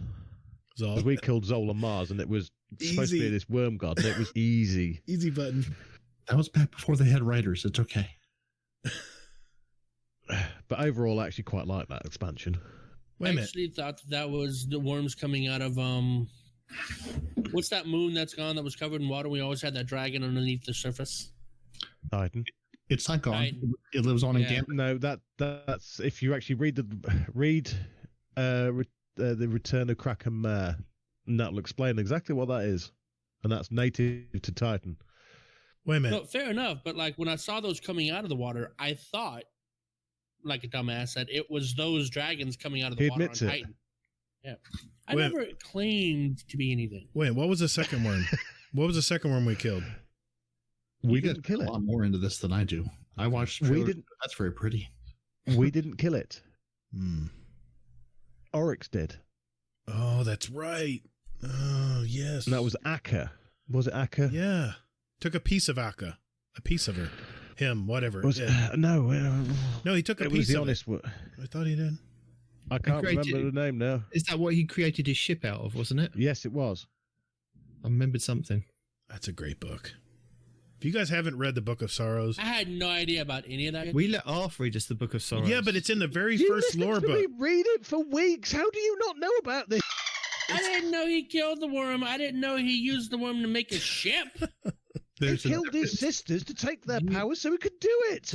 He doesn't listen after the episode. Yeah, not even in the episode. That's it. The very first lore book. That's why if you read it to me, I didn't retain it. I have to read it to retain it. It doesn't even help. The very first lore book is very good. It's very well written. I posted the links. Again, he doesn't read those. Sin. What? Guys, what do you expect? I'm going to be listening, but I'm going to duck out for 5 minutes because I'm sat in the shed in the wooden building outside, and it's freezing, and I need more coffee.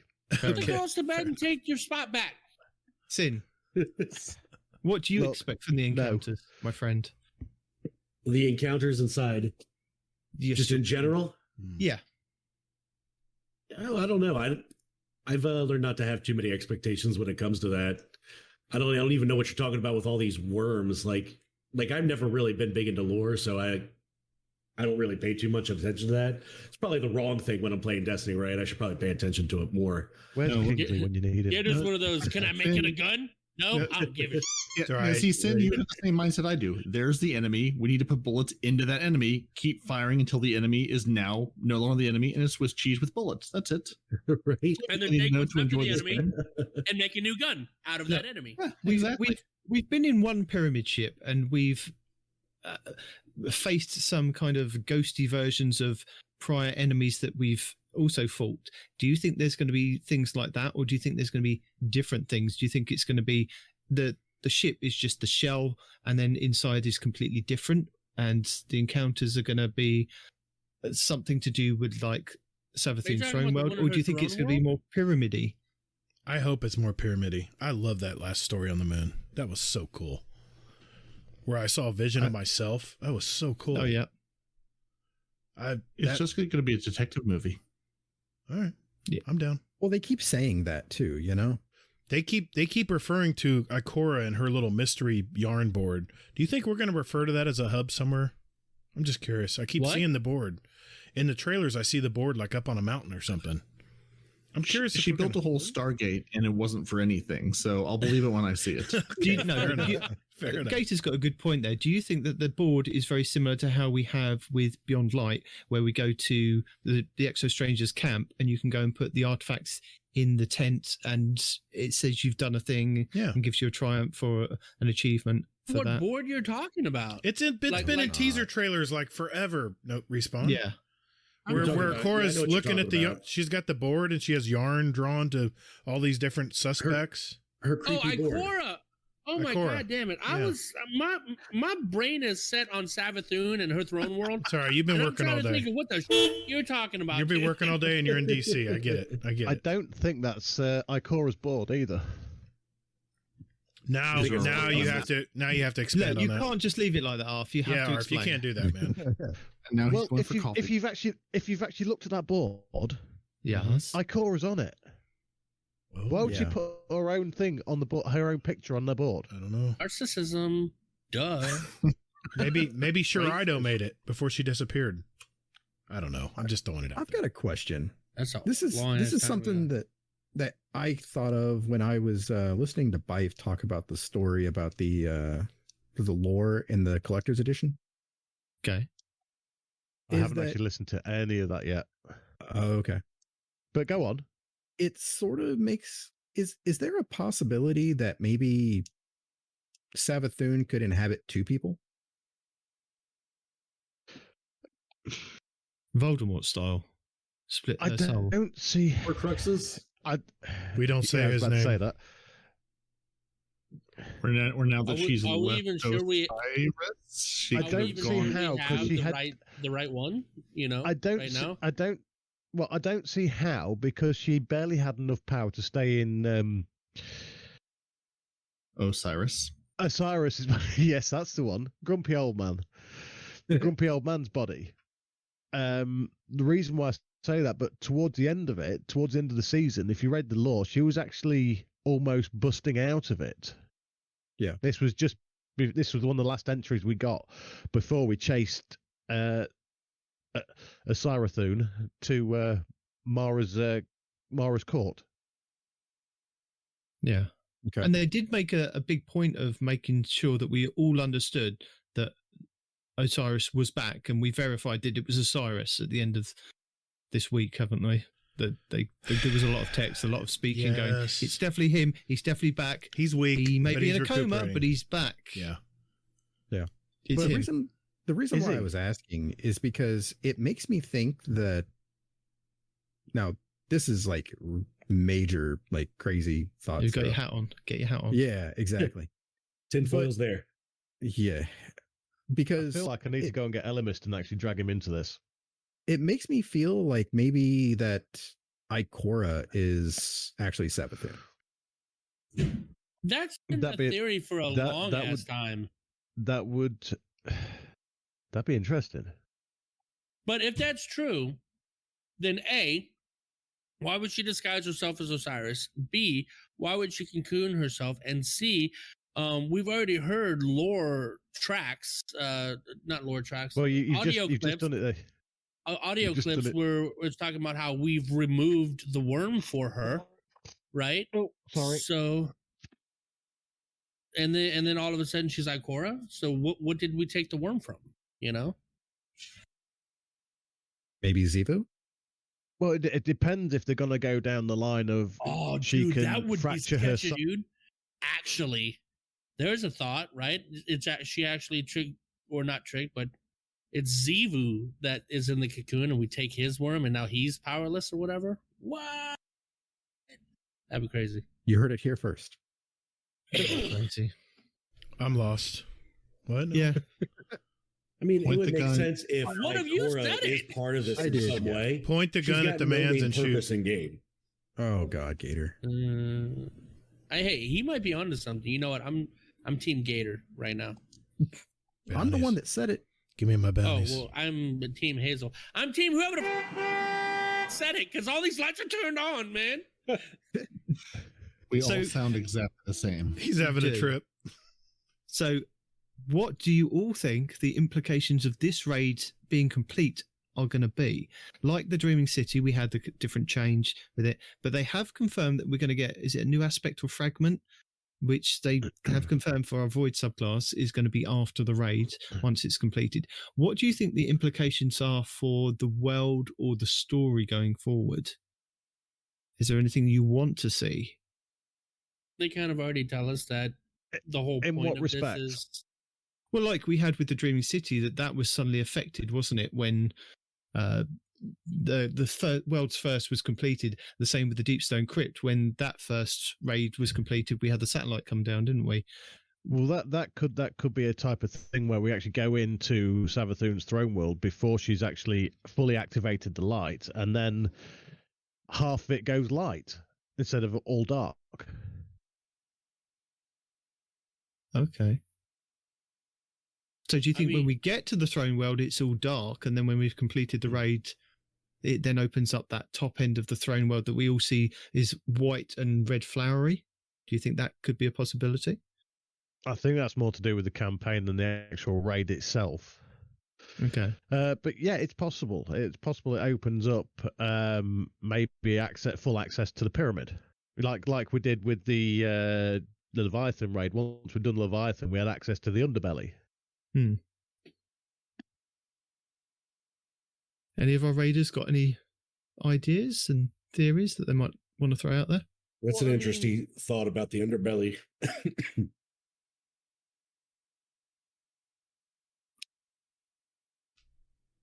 I don't know. I still think I think someone has invaded her throne world, and I think we're going to kick him out or kill him or both.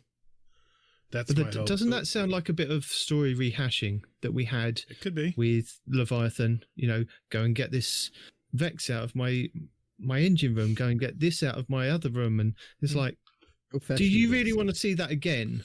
I don't want to, but I think Savathun's going to be unscathed after the raid. Okay. Well, really, like Marvel, Destiny does reuse a lot of their good assets. Don't you start. That is true. I think Gator is actually I think Gator works for Marvel because his original storytelling is rehashing something. Bungie would never have us go to one place and then go back to where we started and then go back to the original place and then back again. They would never do that. I don't know what would give you that idea. Wait a minute, that's just to make a new currency. Oh, and then you got to go use that currency and go back over there and then come back over there. Yeah, followed by 97 other steps. Yeah. Okay, so we've then go back to the original person and go, look what I did. And we've talked about some story. We've talked about some lore. We've talked about possibilities of the raid. Something I just want to kind of ask you guys, Sin, Gator, Hazel, not Peroty, not Respawn, maybe Arf. I can't remember if Arf had a view on this. We had a discussion on our show last week, Peroty, I, and Respawn, and it was regarding Void 3.0. Now, with the Void 3.0 being one of the biggest overhauls coming in this expansion, Bungie have detailed the changes coming to the rigid structure of what we've got now and how it's going to be more customizable. Last week, Peroty and I were covering the changes, and we agreed that when Bungie spoke about the Void 3.0, whilst on the Destiny Community podcast, they said that all classes can get Devour at some point, and they also said everyone should be able to access everything, but with certain specialities in Void 3.0. We interpreted it. You can't go invisible without Hunter. Listen, meaning at some point, Titans would have the ability to go invisible without a Rat King or a Hunter's help. And now Respawn disagreed with our interpretation of this. I just wanted to ask Sin, Gator, Hazel, you guys have read the stuff, you guys have seen the stuff. What is your interpretation of what Bungie are actually kind of trying to communicate to us? Because they're saying one thing, and everybody's interpreting it different. So do you see this as that Void 3.0 is going to be opening up Void to everybody so that everybody can have Devour, like they've said, everyone can have an element of going invisible, sharing kind of the subclass, but specializing in, the Hunters would specialize in going invisible, the Warlocks would specialize in Devour, and the Titans would specialize in having like an overshield. Do you see it like that, and we'll have a little bit of each other's element so we can share it? or do you feel that it's just going to be hunters have their invisibility, warlocks have devour, and titans have their overshield? Gator, what do you think? I was listening to that podcast when they were on, and they said, I remember them clearly saying this because I remembered it, and I don't remember much, but I do remember this. They did say that the other two classes will be able to use suppression, invisibility, devour, but maybe not as easily as the initial classes they mentioned. So I believe all of us will be able to use suppressors. I think all of us will be able to use devour at some point, and all of us will be able to go invisible at some point. Didn't they say the suppressor already? Suppressing grenades was going to be an grenades, aspect or fragment. Yeah, we all get 9 grenades. Even better. Yeah. I know. I remember them saying though that these other classes will also be able to use devour, but it'll be just a little more difficult to get to that point. So I have a feeling you're going to have some kind of aspect fragment ratio or something slotted in just or right. Even exotic. Could be. Could go that route. That's where I get it. Hold on. If that's what you think, right? If that's what you think, then how is it that we're still going to have any semblance of a class system after that? All I know is right? I can't wait till warlocks can go invisible and shoot you in the face like you did to us, Respawn. I don't know what you're talking about. You blinked. Yeah, I blinked. I don't go invisible. Yeah, you go invisible and you bump off radar for like I don't go invisible for 5 minutes. Respawn. Currently, that's why you missed them. You blinked. You're not supposed to blink. Respawn. Currently, the hunters have an exotic where they can use the warlock blink. So why isn't it not possible for when they've reworked this Void 3.0 that we could then have an exotic that could tap into the invisibility for the Titans or even the warlocks? Blink is not devour. Blink is blink. But they've said that we're all going to get devour, and they've said that again, we're going to be sharing this void. It's going to be something that we should all be accessing all the different points. Actually, that's what they said, and you disagreed with what they said and provided your own Reddit post that we were discussing. My opinion, right? But I'm asking them, if you think that you're going to have invisible shoulder charging Titans and overshield hunters running around with shotguns, invisible, right? I mean, then where's the class distinction at that point? Maybe you have to give up your shoulder charge to become invisible. Maybe there are going to be pluses and negatives to it. The invisibility and the suppressor devour, all that is like on their universal grid that they used as being everybody could use, not a class specific one. So they really are blurring the lines between, the differences that we see now from the 3 classes, right? Hey, man, it's the friend game. Come on. But Respawn doesn't want to share his invisibility. Oh, it's tough. It's not about sharing the invisibility. It's about class distinction. If you take away what makes that class, then that class isn't that class anymore. Hey, we're just playing Destiny the game. I totally agree, because Battlefield did this very thing. They took away the class specific roles and made all these characters that do all kinds of different things. But you lost the initial footprint of Battlefield. And I could see them doing this, but I don't know. I kind of like it. I kind of like that I'm not, that hunters aren't the only ones that can use invisibility. Let everyone share in the wealth, and you guys can blink. Well, Titans can't blink. You seem to share the same response as Respawn. I do and I don't at the same time. I think they're going to go down this rabbit hole. Yes, I think they are. I think that, we're all going to get like an invisibility thing. We're all going to get devour, things like that. I think that it's not going to be as robust as like the OG class that had it. So it's intrinsic if you think about it on hunters, like invisibility. Devour is intrinsic on warlocks. The only ones that really get boned are Titans. You get overshields. But my point is if a warlock wants to go invisible, he might have to sacrifice a lot of different mods or aspects or fragments, but he can also attain it. Yeah, okay, so he can attain it, but he'll have to give up on other powers that maybe another fragment. Right. Yes, right. He's gonna have if he wants it. I mean, you're gonna have to craft into it. Basically, what it is. Whereas it's going to be much easier, as like Respawn said. invisibility is going to come a lot easier to a hunter than it will a warlock. So we'll be able to actually build into that, spec into that build so much easier and use less aspects and fragments to actually do that. That's exactly my point. Things like that. Exactly my point. Exactly. You just have to use less material. That's what I said, actually. Okay. I'm just saying. Exactly Gator's point. In order for a warlock to become invisible, I'm going to have to expend a lot more energy and a lot more of my resources and a lot more of I'll have to focus in on that specific thing. Whereas maybe a hunter gets it pretty naturally with little resources and is able to do other things, maybe toward devour. I don't know. I'm just saying. Gator, what? Just stop, man.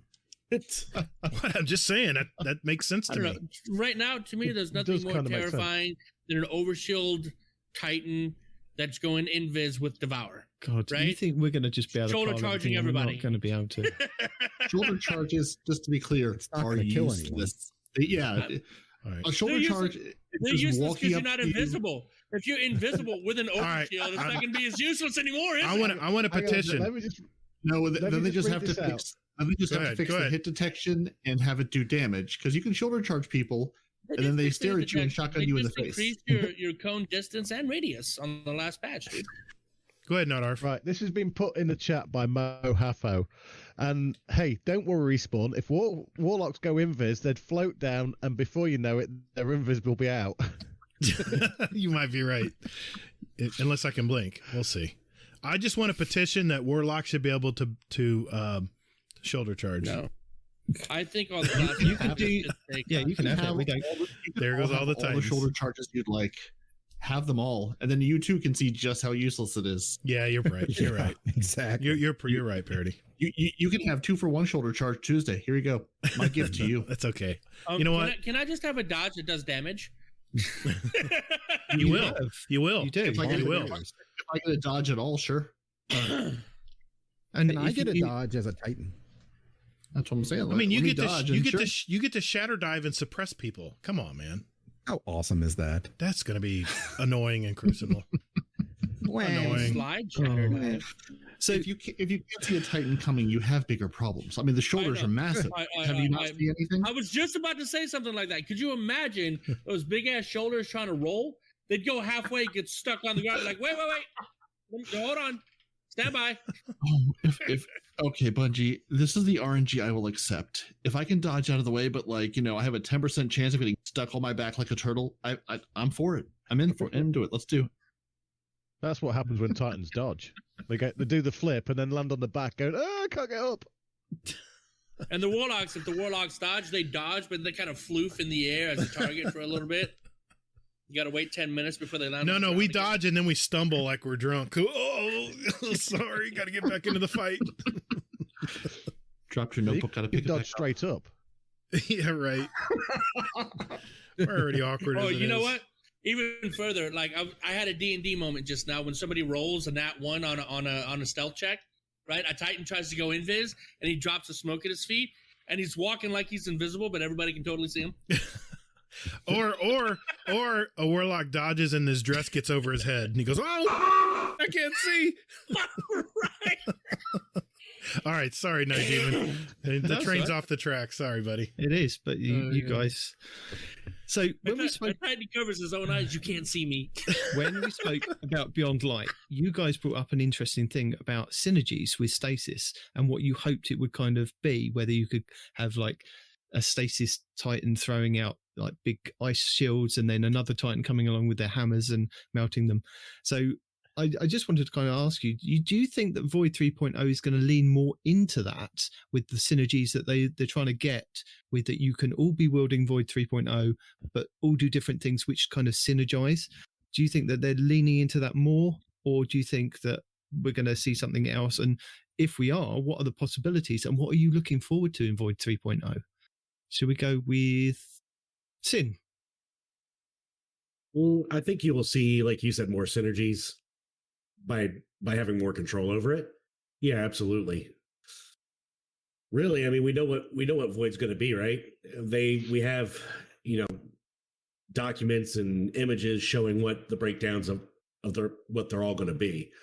So I think what's really going to be the key is what happens in the live game once we see the sandbox day one.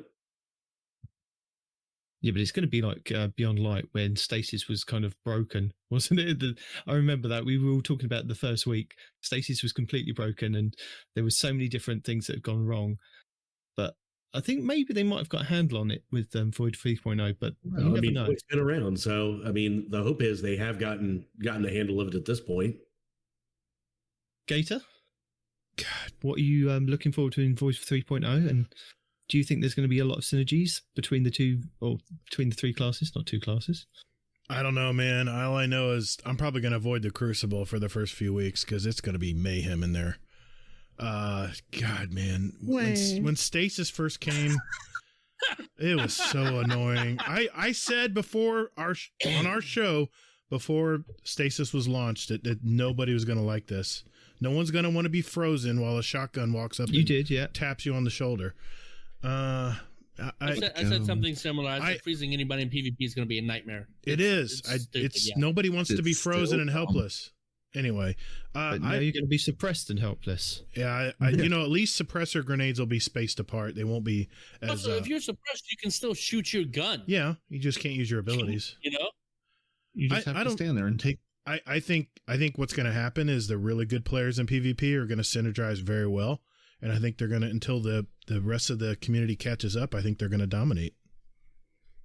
I mean, I think you can just end the first part of that sentence is the really good players are still going to be really good. Yeah, I think they're only going to get better. Really good. I think there's going to be, to answer your question, there's going to be a lot more synergy and a lot more team building. I'm looking forward to that part because that'll be fun on clan nights, but I don't know, man. Like I said, I think I'm going to stick to the campaign and get my light built up and then start dipping my toe back into Crucible later. I don't know. We'll see.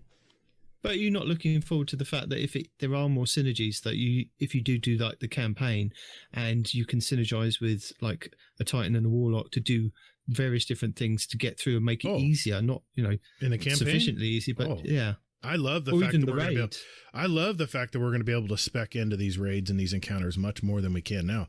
I mean, the stupid diamond trees are just stupid. They just don't make any sense. Let us pick and let us synergize and work together as a team to build like maybe, these games are supposed to be built, and let us spec into these encounters. Anymore. These are from a different synergize game, anymore though. when you got a Warlock whose whose Rift can disrupt overloads. You just need, okay, well, we got the Warlock and he's a one-man army. He can disrupt everything.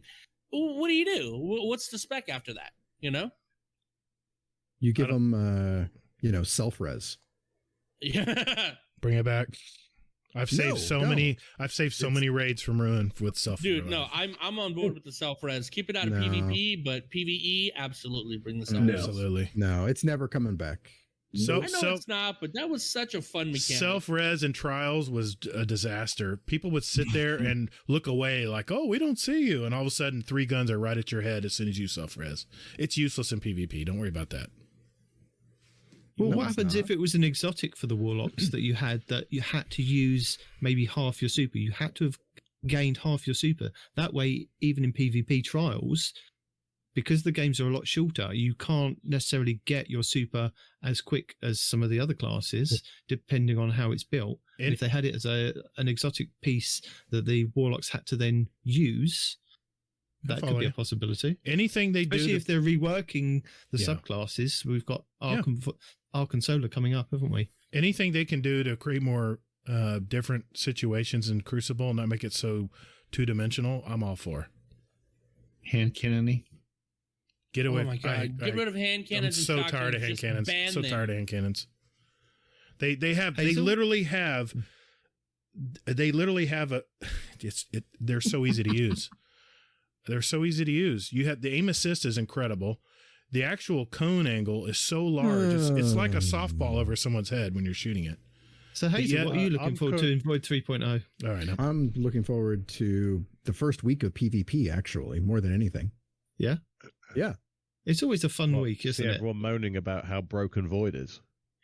Well, we haven't even played it yet. I'm going to be out there using it. Unlike some other people that are going to be salty and be like, it sucks, I'm not going to play. Says Mr. Shatterdive. He did say that in the Beyond Light tripod that we did. He said he's not going into Crucible then. I think he's just a bit too scared. Just give it a try, Gator. No, I'm gonna be wise before I jump in and get slaughtered and start getting salty. I'm gonna learn, watch some videos, see what's working for people, what isn't, and then spec into it and go in. Simple. Mm-hmm. But I'm gonna stop playing Void. Just embrace the Void. Let the Void live. I'm a Void lock. I'm a Void lock. I'm already. I love Void. About, then? I'm not worried about that. You need. I'm just worried about everyone else getting my Devour. That's all. Not if you devour them first. True. Nom nom nom nom nom. Yo, keep your Devour. I'll keep my Invis. We're fine. Says the guy who crutches on Shatterdive until they nerfed it. Who? Looking at Hazel. Oh, I was going to say now you know what he's going to do in the Crucible? He's going to spam the Shatterdive where he suppress people. Why with not? Your little suppression grenade. He's going to spam the hell out of that in Crucible. If you let me get close enough to you, then that's your fault. Precisely. That's true. And honestly, it's not going to matter because the Warlocks are going to be absolutely ridiculous the first couple of weeks before Bungie goes, oh, we made them superly powerful, and they're going to nerf them into oblivion like they do every time they give the Warlocks something new. I don't know what you're talking about. They'll nerf them before the raid, though. I don't know what you're talking about. They'll nerf them before the raid. Warlocks are fine. There's nothing to see. Move along. So says the guy that's like, I want all my stuff given to me. Come on. Yeah, it says the guy that's going to have a healing rift an empowering rift that also heals and spawns a buddy. So, Respawn, what are you looking forward to in your Void 3.0 locker? Homicide. Honestly, look, Homicide. The only thing I'm really, really looking forward to until I see the whole build is having access to more than just the same 3 grenades hunters have had for decades. Oh my God. So happy to have a magnetic grenade or a freaking suppression grenade or whatever. Just any different grenade is better than what I've had these whole years, dude. Is that the same for you, Arf? Or are you going to expand on that? Is there something that you're looking forward to?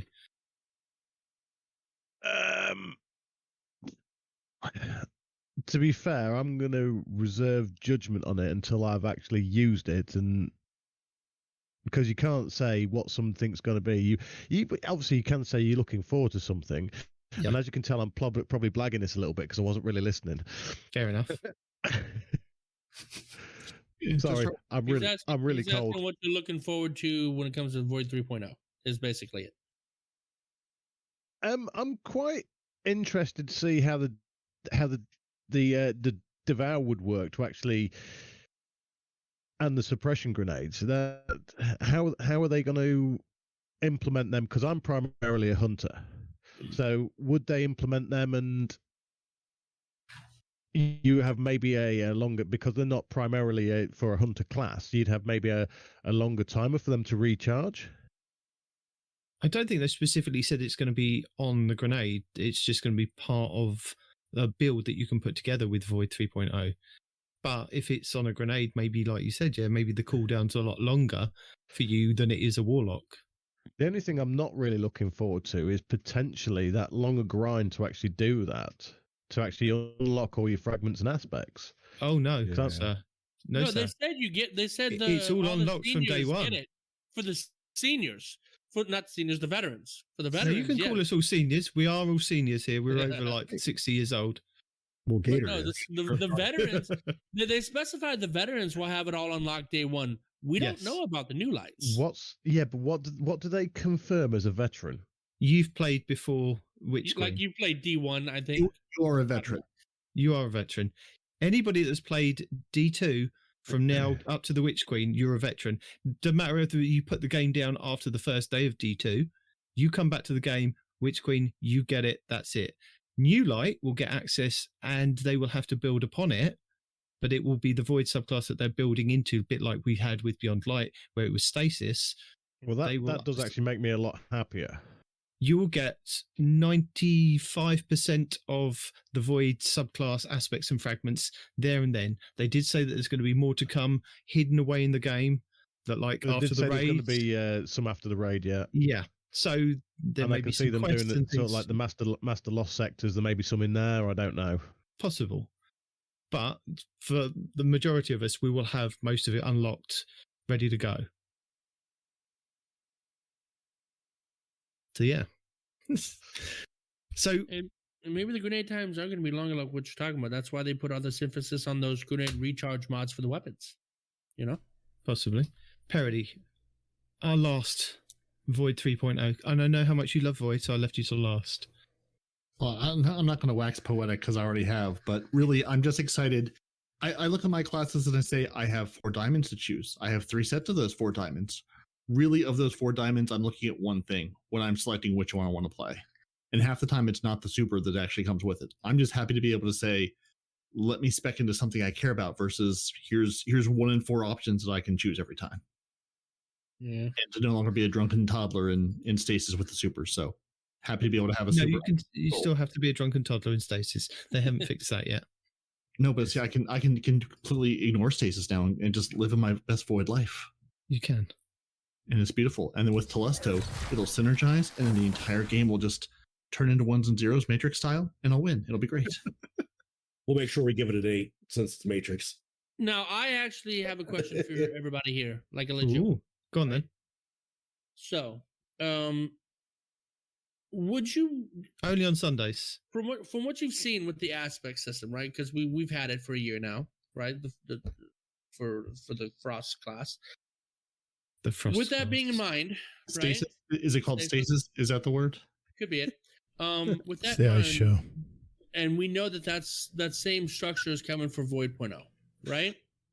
I still prefer the D1 bubble system. You just click the bubbles you want for all of your subclass stuff. Well, it's pretty much the same kind of thing. I mean, but it's not just like in your face. You gotta like have drop down windows and all this other nonsense and whatnot like that. But you get the cleaner UI like you did in D1, where it's just a bubble that you have to click, but you don't get like the +10 discipline here, the -10, into like there.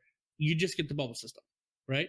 Would you prefer the old school bubble system, or are you looking forward to the new aspect fragment system where you could also manipulate your stats? Stats are a lie. They mean nothing. I'm looking forward to the new stuff because they can always expand on it. Whereas the bubbles you'd be locked into, that's all it would be with Destiny 1. With this new stuff, they could improve on the fragments and the aspects that they have done, like they did with Stasis. So they could add maybe an extra fragment slot or a mod slot that you could then add different things to it. So they can always improve on it by going with this new route. NF8 FOO has just said what I was going to say. You could always add more bubbles to do the same thing or change the bubbles. So that isn't really. But that is a complete system rework again. Why? It's if you can change one aspect fragment. I mean, the only difference is the UI and the fact that you can't manipulate stats, right? I prefer the cleaner UI where I can see all of my right there in front of me. I don't need drop downs. I don't need that, right? And I would forego the change in stats to have that cleaner UI personally, right? Well, I'm not debating. I'm not arguing with you about a cleaner UI. The UI could be a lot cleaner, but what I'm saying is I prefer the way that we've gone now, with that you can add aspects and fragments, and then they can tune those depending on what what Bungie wants, and then they could add more to them. Whereas the nodes, you'd only be able to put so many, like they did in Destiny 1. Because the UI is only so big? Is that what you're getting at? I guess so. Or that's what they'd be locked into before you then have to turn another page and do something else, and it'd get even more complicated. But it's kind of the same thing, though, as what we have now, because... that's what I said, but I prefer the way they've gone now. Yeah. You think Destiny 1, they didn't add anything to it. It was just the bubbles, and that was it. They didn't ever add anything to it. With this, they can. That's true. Can always add more aspects or fragments. Yep. I mean, like N8 said, you could also add more bubbles to a point, more nodes. I'm sorry, more nodes to a point. I mean, you got a third of the screen there left open. You know. Remember too, those nodes and those bubbles were connected. There was a tree. There's some things you had to use if you connected it with the tree. So I'm saying. Exactly. Yeah. There was you had to select it from. You still had limited selectability. Whereas for aspects and fragments, it's all open. I like this new UI. Okay. Yeah. I mean, it's the same thing. Just one has a drop down that was hidden, and one was just you choose your top line, and then here's the three or two or three options below it. You choose one of those. Right. So thank you very much. Arthur's left to go to bed in the warm, and we're continuing. Still awake with us. Yes, because I'm indoors. I'm not at the bottom of the garden in a shed after a hurricane. Are you in the attic? Yeah, you're in the attic, right? I'm in my games room, man. I have a games room. So the attic. In the attic. It's not the attic. It's a room. Do you have to access a special ladder to access your, quote, game room? Yes, that's only so the children can't get up here. Yeah, nice. I wish I had that room. It's not an attic. It's not an attic. 100% an attic. It's Is not. it at the top of your house? Like the roof is just above you? Just because it has a rope ladder, it's fine. He pulls Just the ladder because it's up. at the top of the house and you have to have a It's special not ladder at the to top access of the house. The attic is in the main part of the house. Right. So it's a sub-attic? Attic? No. I mean, is it above every other room? It's a bonus Is room. this It's at a bonus the same room. level as your attic? No, it's not. It's the same level as my son's room, which is on the There. opposite wall. It's a bonus room. It is. Done. Does he have a That special you ladder need as a well? ladder to get No, to. he doesn't have a special ladder. I wish I had a ladder. That's all I can say. I Oh, keep my everybody word. out of Back here. to the Destiny Dude, Addicts. we all wish we had a ladder. This has been ladder talk. Dude, It has. if I had a ladder, if you needed a ladder to access my office, I would leave the trapdoor open, retract the ladder, and just look down at them going, ha! You can't get up here. Cry all you want, complain all you want. You can't get up here. Nate's got the right idea. It's the Destiny Addicts podcast. Oh, yeah. Perfect. Reverse basement, upstairs So basement. So continuing on with our questions, apparently our seasonal artifact is going to be called the Synaptic Spear. Ooh. Now, there have been some kind of pictures and possible leaks that we may be able to wield this thing. What do you guys think? Do you think I this don't is think going to be that's a thing. something that we're going to be able to wield, a bit like a Scorched Cannon, or do you think this is going to be, this is all just fake? This is like No, it's fake not news. fake. No, you have the spear artifact, and then you have the spear that you wield. Two separate things. Oh, you think it's two separate things, do you? You're not going to wield your artifact in battle. Wouldn't What it? happens if you break it? Not with that Wouldn't kind of break it. attitude. It's Yeah. sturdy. What happens if it runs out of ammo? We don't use ammo anymore. It's unlimited. Yeah, we do. Uh-uh. We absolutely do have ammo for the spears, homeboy. The melee is unlimited. No, you're I thinking of a glaive. I have not Glaive reloaded next. a weapon since 2013. I don't know what you're talking about. Because you have a Hold on. chest piece. I just hold down the trigger and keep firing. You close your eyes when you do that? You are talking about the new glaives, which are swords, guns, and shields all in one. So We're not from wielding the spear. It's not from gonna the happen. trailer, it looks like each glaive will start off with one element per class, like Void for Titans, Arc for Hunters, and Solar for Warlocks. But then I think in one of the Vidocs where they went over it, I did see what I thought was a Warlock shooting Void out of it, but I could be wrong. I mean, do you guys think that these weapons are going to be per class? They're going to have the different elements tied to them, I and hope then not. That's expand over the year with different elements, or what they can do with the abilities and the possibilities? I think that would be asinine, and you're gating people out from the get go. I don't think that would be a smart move on Bungie's behalf. But they've said that it's something that's going to be crafted, so I think it'll be available to everybody, all the different elements. Exactly. I even think stasis. But do you think that over time, is it something that we're going to be able to craft over time? Maybe. Because Well, they did, Well, think about it, Night Demon. I am thinking Later in the year, they're going to bring back the revamped Solar and Arc. Maybe they'll bring it back then. they could, yeah. I'm not saying that they can't, but I'm Yeah. saying at the moment they've made a big point of saying that the Titans get like the void bubble, Right. the Hunters get the arc, That's true. shooting the things along the ground, and then Oh, wow, the thanks. Warlocks Those are- get I the think solar those- kind of Those are the exotics, right? rift thing that you can Yeah, kind Yeah, of the exotic heal you. glaives. Yeah. I wonder if the legendaries drop in different elements like the weapons do. Some of the weapons, anyway. I don't know. I'm not sure. But they did say that the Don't we craft the legendary one? We're going to craft everything. Glaive? I don't know. The exotics, they said that were going to be craftable, weren't they? You Some would be of able, they said that your possibility to craft the exotic glaives and a couple of the new exotics, and they did make they mentioned the new submachine gun with barrels and stocks that you could craft it with doing different things. But yeah, it's just kind of just getting your take on these glaives. And Carpool is talking to you. He says that those are the class specific glaives. So we have class specific glaives. Okay. Mm-hmm. Not the general glaive, not the exotic glaive, but there's a class. Yeah, no, those class specific ones, do you think they're going to be able to add over the year? That's what I was... Yeah, I don't think they're going to exclude people from having an arc glaive. I think somehow they'll tie it in. No. I see what he's saying. I think the class specific ones are going to be locked, right?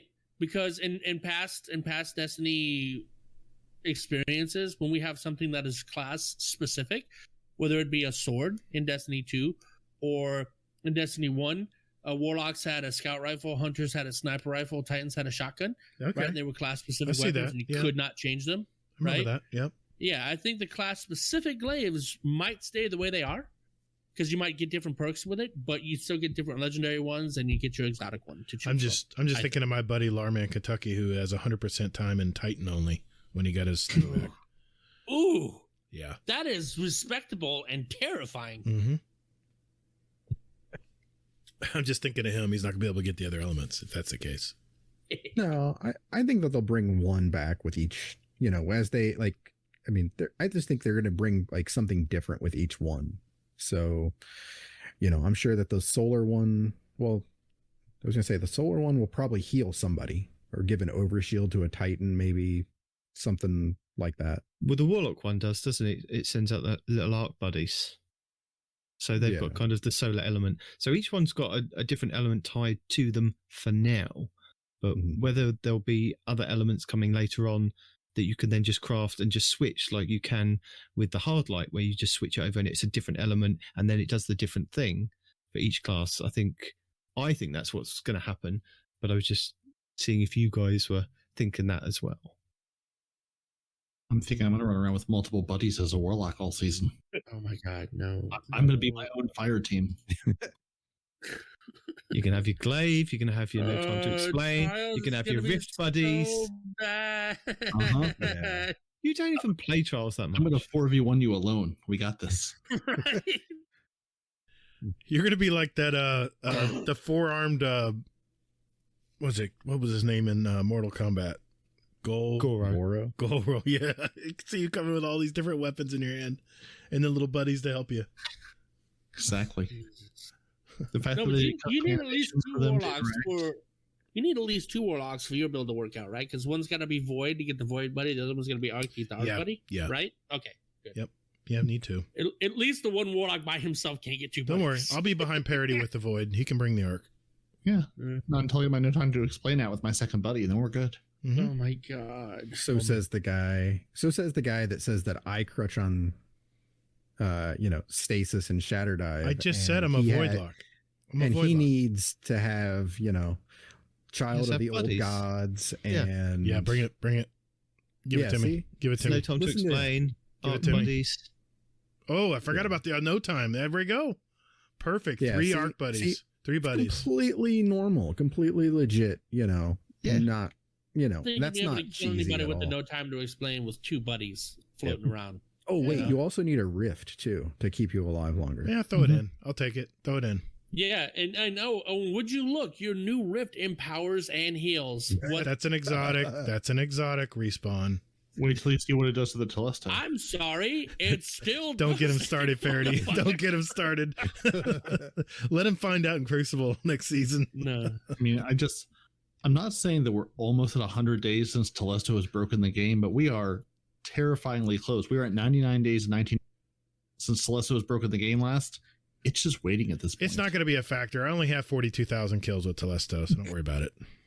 That's it. Come on. Well, it wasn't a factor when we 1v1'd him either. So what are you talking about? Hunters having OP blink and the double standards are nuts. We get a blink once every 20 seconds. Talk to chat over there. I was just going to say. Those are Respawn has multiple personalities. I'm at the hotel. I don't have the buttons that mute you guys. We have chat. We have people in chat here too. We're trying to talk to. So oh dear. So we'll go around the table. What is one thing that you are looking forward to in the Witch Queen? Peroty, we'll go to you first. I mean, the Void rework. I'm really excited, and the Gambit changes. You can't have two. One or the other. You can only pick one. I'm going with Gambit. My beloved Gambit changes. Respawn, what are you looking forward to, sir? I'm actually looking forward to Gambit changes too.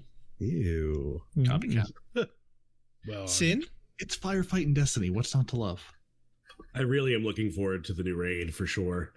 We've been stuck with these raids for so long. It's time for something new. Fair enough. Gator? Well, I can't pick Gambit now, even though it's one of my favorite modes. You can pick Gambit. No. I'm just going to say no. We're voting here, dude. No, I'm going to say what I originally said last week, and I'm going to say weapon crafting because I'm going to be busy on that. That's good too. You can't have that. You chose Gambit. No, I'm still going with Gambit, but he's got a good answer. No, I'm saying he's got a good answer. I love these Gambit changes. I'm excited. And you can't pick Gambit. You've already picked your weapon stuff. Hazel? Sorry. I'm going to go with Void 3.0. Of course you are. Not Gambit. Of course you're going to pick Void 2.0. Yeah, because... I'm going to shatter dive and poop out a suppressor grenade on your head. I can't kill people by myself. I need to have a buddy. All right. Sorry, Nitedemon. This is normal for us.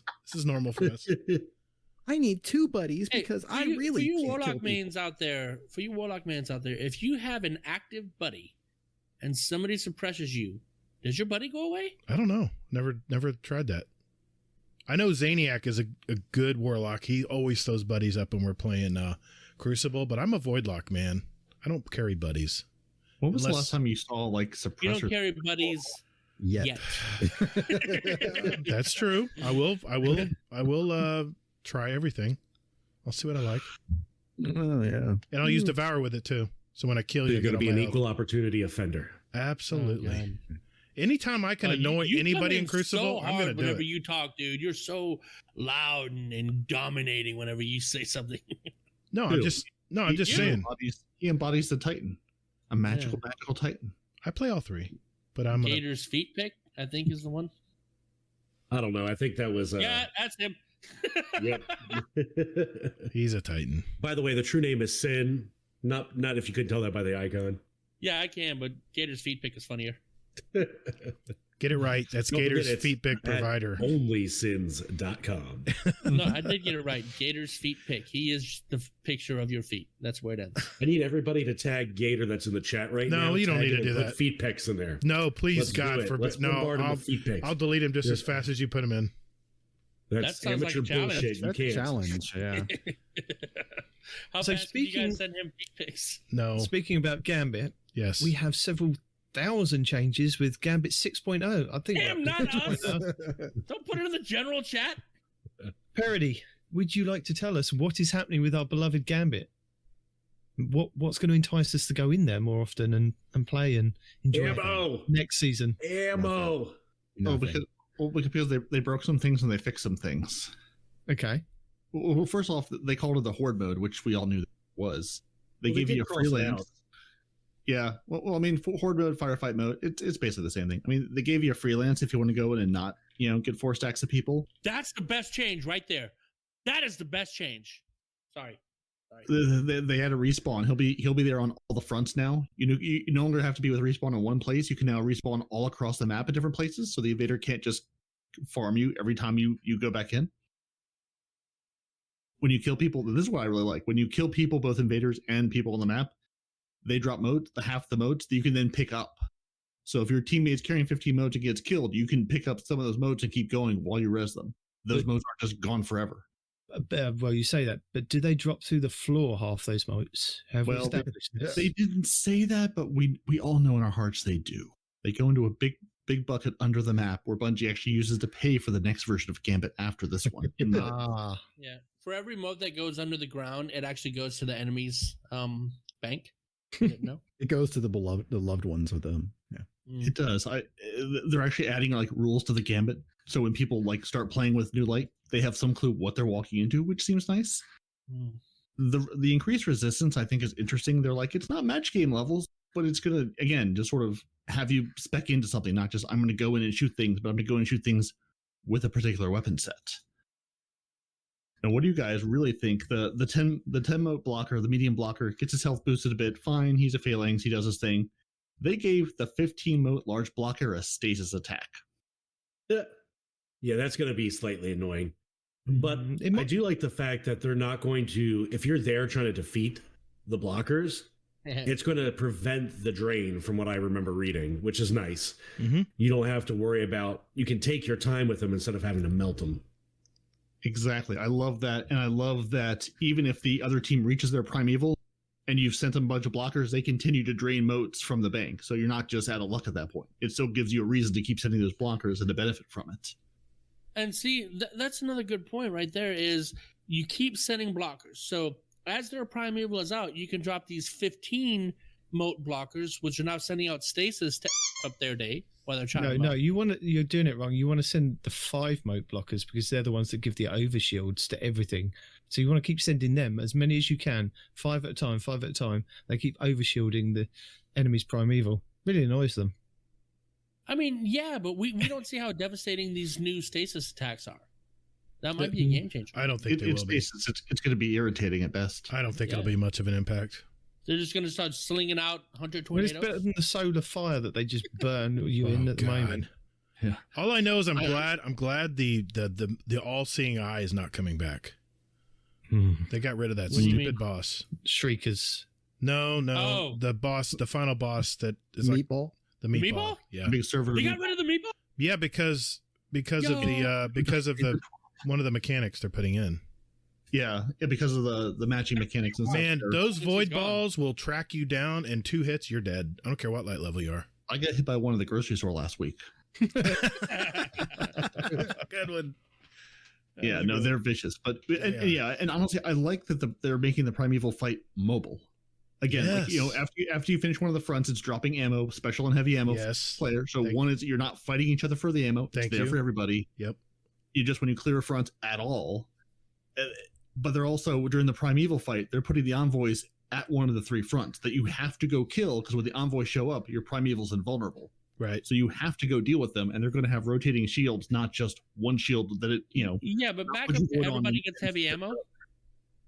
Back up. Yeah. That to me seems heavy like and special. a hell of a detriment. Well, they say smaller. They say small amounts. So like basically less than you get from a normal. Yeah. So like maybe you'll get 1 rocket as opposed to 2 or 3. One Gallahorn rocket is still 1 Gallahorn rocket. Yeah, I'm guessing one rocket and 2, maybe 3 pieces of fusion rifle ammo or something. Yeah, like that. but it makes heavy viable, where it's not like one person getting the heavy every single. Oh, you're going. I wish I had a rocket. You mean the person who grabs the heavy? The guy that gets the heavy is understood. He's going to invade. No, not the ones I play with. The ones I play with grab the heavy and go shoot little ads with it. Yep. Recently, it's a cluster. They're just grabbing the heavy and going. Yes. Yeah. And heavy economy. Somebody hasn't watched the 10 rules of Gambit. Somebody needs to go back and watch the 10 rules of Gambit. Dude. You new lights. Well, probably because they don't know how to play the game. These people aren't watching videos. They just jump in and get their stuff done. Oh wow, who said that? God, here we go again. But gotcha. This Gambit rework sounds very similar to how we had with Gambit Prime, where the envoys protected the primeval for a short period of time. You had to then melt them. They move around the map, or you move around the map to kill those envoys. So it sounds like they've kind of gone back to that in this classic Gambit. Mm-hmm. Is that right? Yes. Well, chase them down again. Yeah, that's what it sounds like. But it's like it basically said that it makes them less beefy, but you can't just stand in one place and melt everything. Right. Which and that sort of goes with what Budgie was saying about the timing of this in the primeval stacks. They're saying basically in 3 rounds it'll be about the same. In your first 2 rounds it should be harder to kill things, probably in part because you have to run around the map killing the envoys, not just standing in one place throwing your rift or throwing your well in your bubble down and just going to town. You have to be a little mobile. And they also said when those second set of envoys come in, they put a shield over the so you can't the last boss is immune, so you have to go get those envoys. Those envoys, thank you. and knock them out. So I like that. It doesn't make it where people can just melt them. I mean, my God, to see that yellow bar go from full to empty and within 10 seconds is so annoying, man. But they said that last time, didn't they? Mechanic, dude. There's always going to be a melt They did say that last time when they refined Gambit down from Gambit and Gambit Prime. They said you won't be able to melt the boss, but we found a way. Yeah, Life finds a way. Destiny players always find a way. They do. Yeah, just like we will this season. Yeah, I'm just happy they've reduced the invasion triggers. It's 40 and 80 modes now, and not so it's basically taking one invasion trigger away, and it's a user or loser. You can't just like bank up on your invasions. And when you do invade, you can't see how many modes a player has. And when you ADS, you lose their nameplate entirely. That's bad. No, that's bad. No. You should know how many modes players got. Well, not anymore.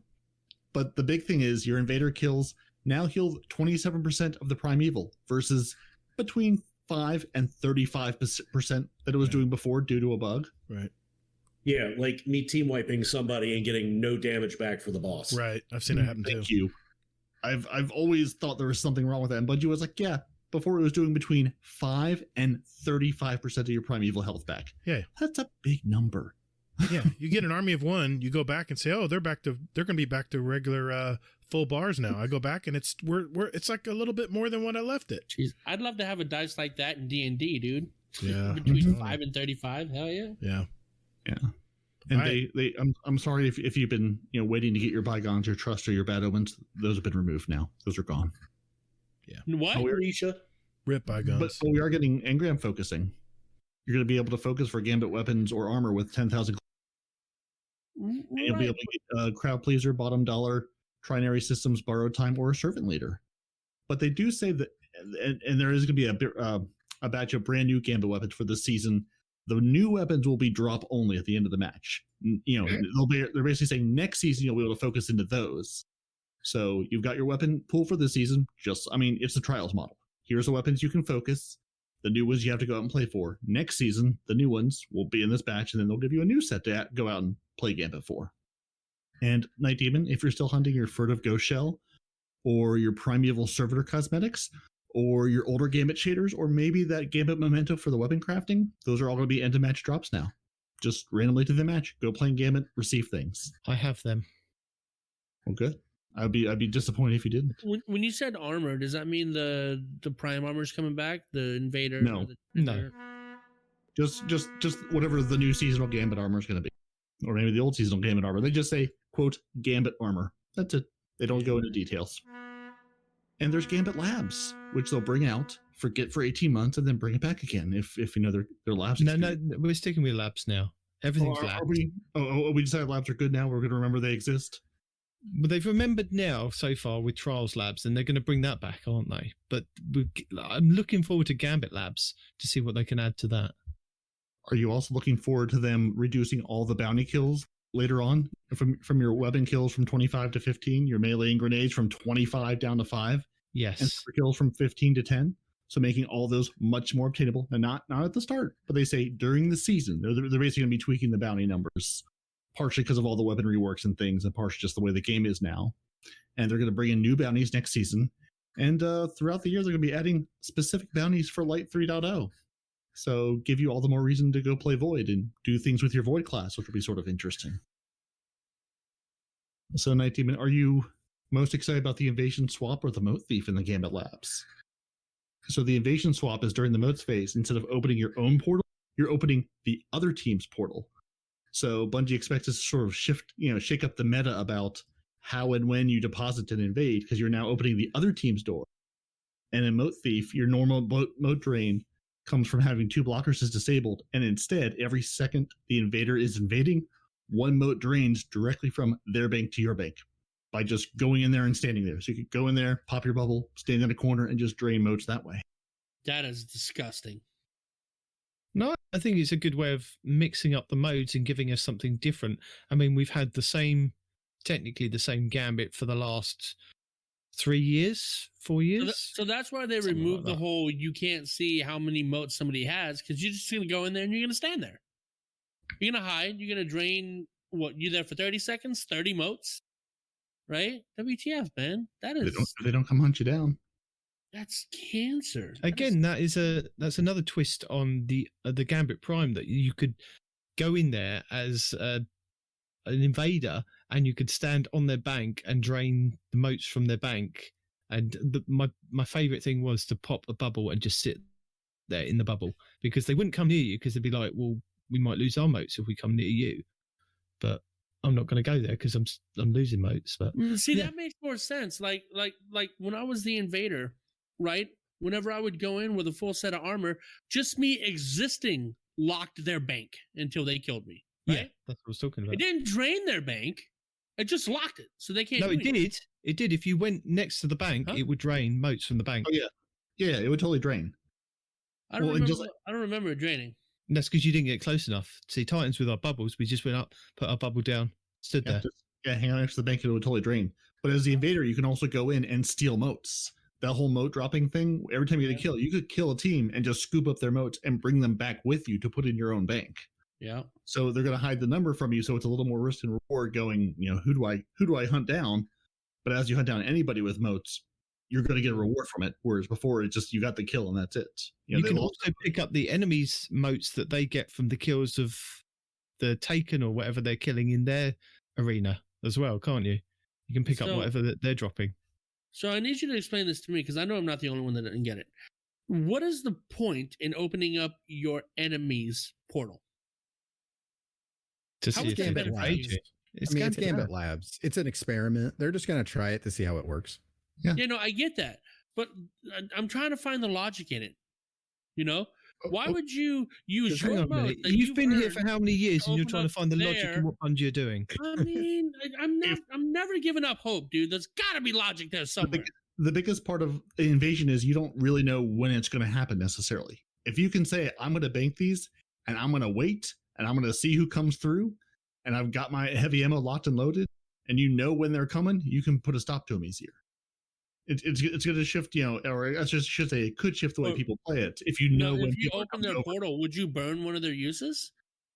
That's what it sounds like. I mean, you only get the 2 uses, and it's you wouldn't open up your own. You'd be opening. I see the advantage of this, because at the moment, when you're banking and you're trying to open your own portal, and then you go and invade them, that's really disheartening for the other team. That team who's sending the invader is already up like 50 moats, and they're sending somebody over to then kill your whole team, where it's the boots on the opposite foot. They're banking, and they could potentially send over a complete killer who would then wipe out you guys again, steal all the moats that they pick up, then go back, and then the roles are reversed. So I see this as a good thing. It's a good twist on the game. I only see this as Bungie helping people that are ahead troll the other guys, because you open up the portal to have them come through and you kill them, disheartening them even further. Or B, you open up their portal, they don't pay attention, and they've burned one of their portal uses, and now you don't have to worry about them invading, and you're already ahead. This just sounds like a troll mechanic for people that are ahead. Well, it's labs. We're going to trial it. I guess. Whatever. Any more for any more Peroty? Nope, that's it. I've talked enough about Gambit. I'll just say I love all the changes they're making, and we'll see about the lab thing. We'll see about those, the moat thief and all that. I don't know. We'll have to see.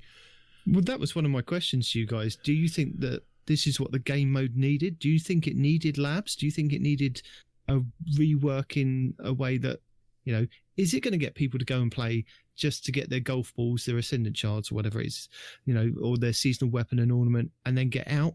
Or is it going to entice them to stay longer and play longer, especially now we have the labs with different modes, a bit like they did with Trials?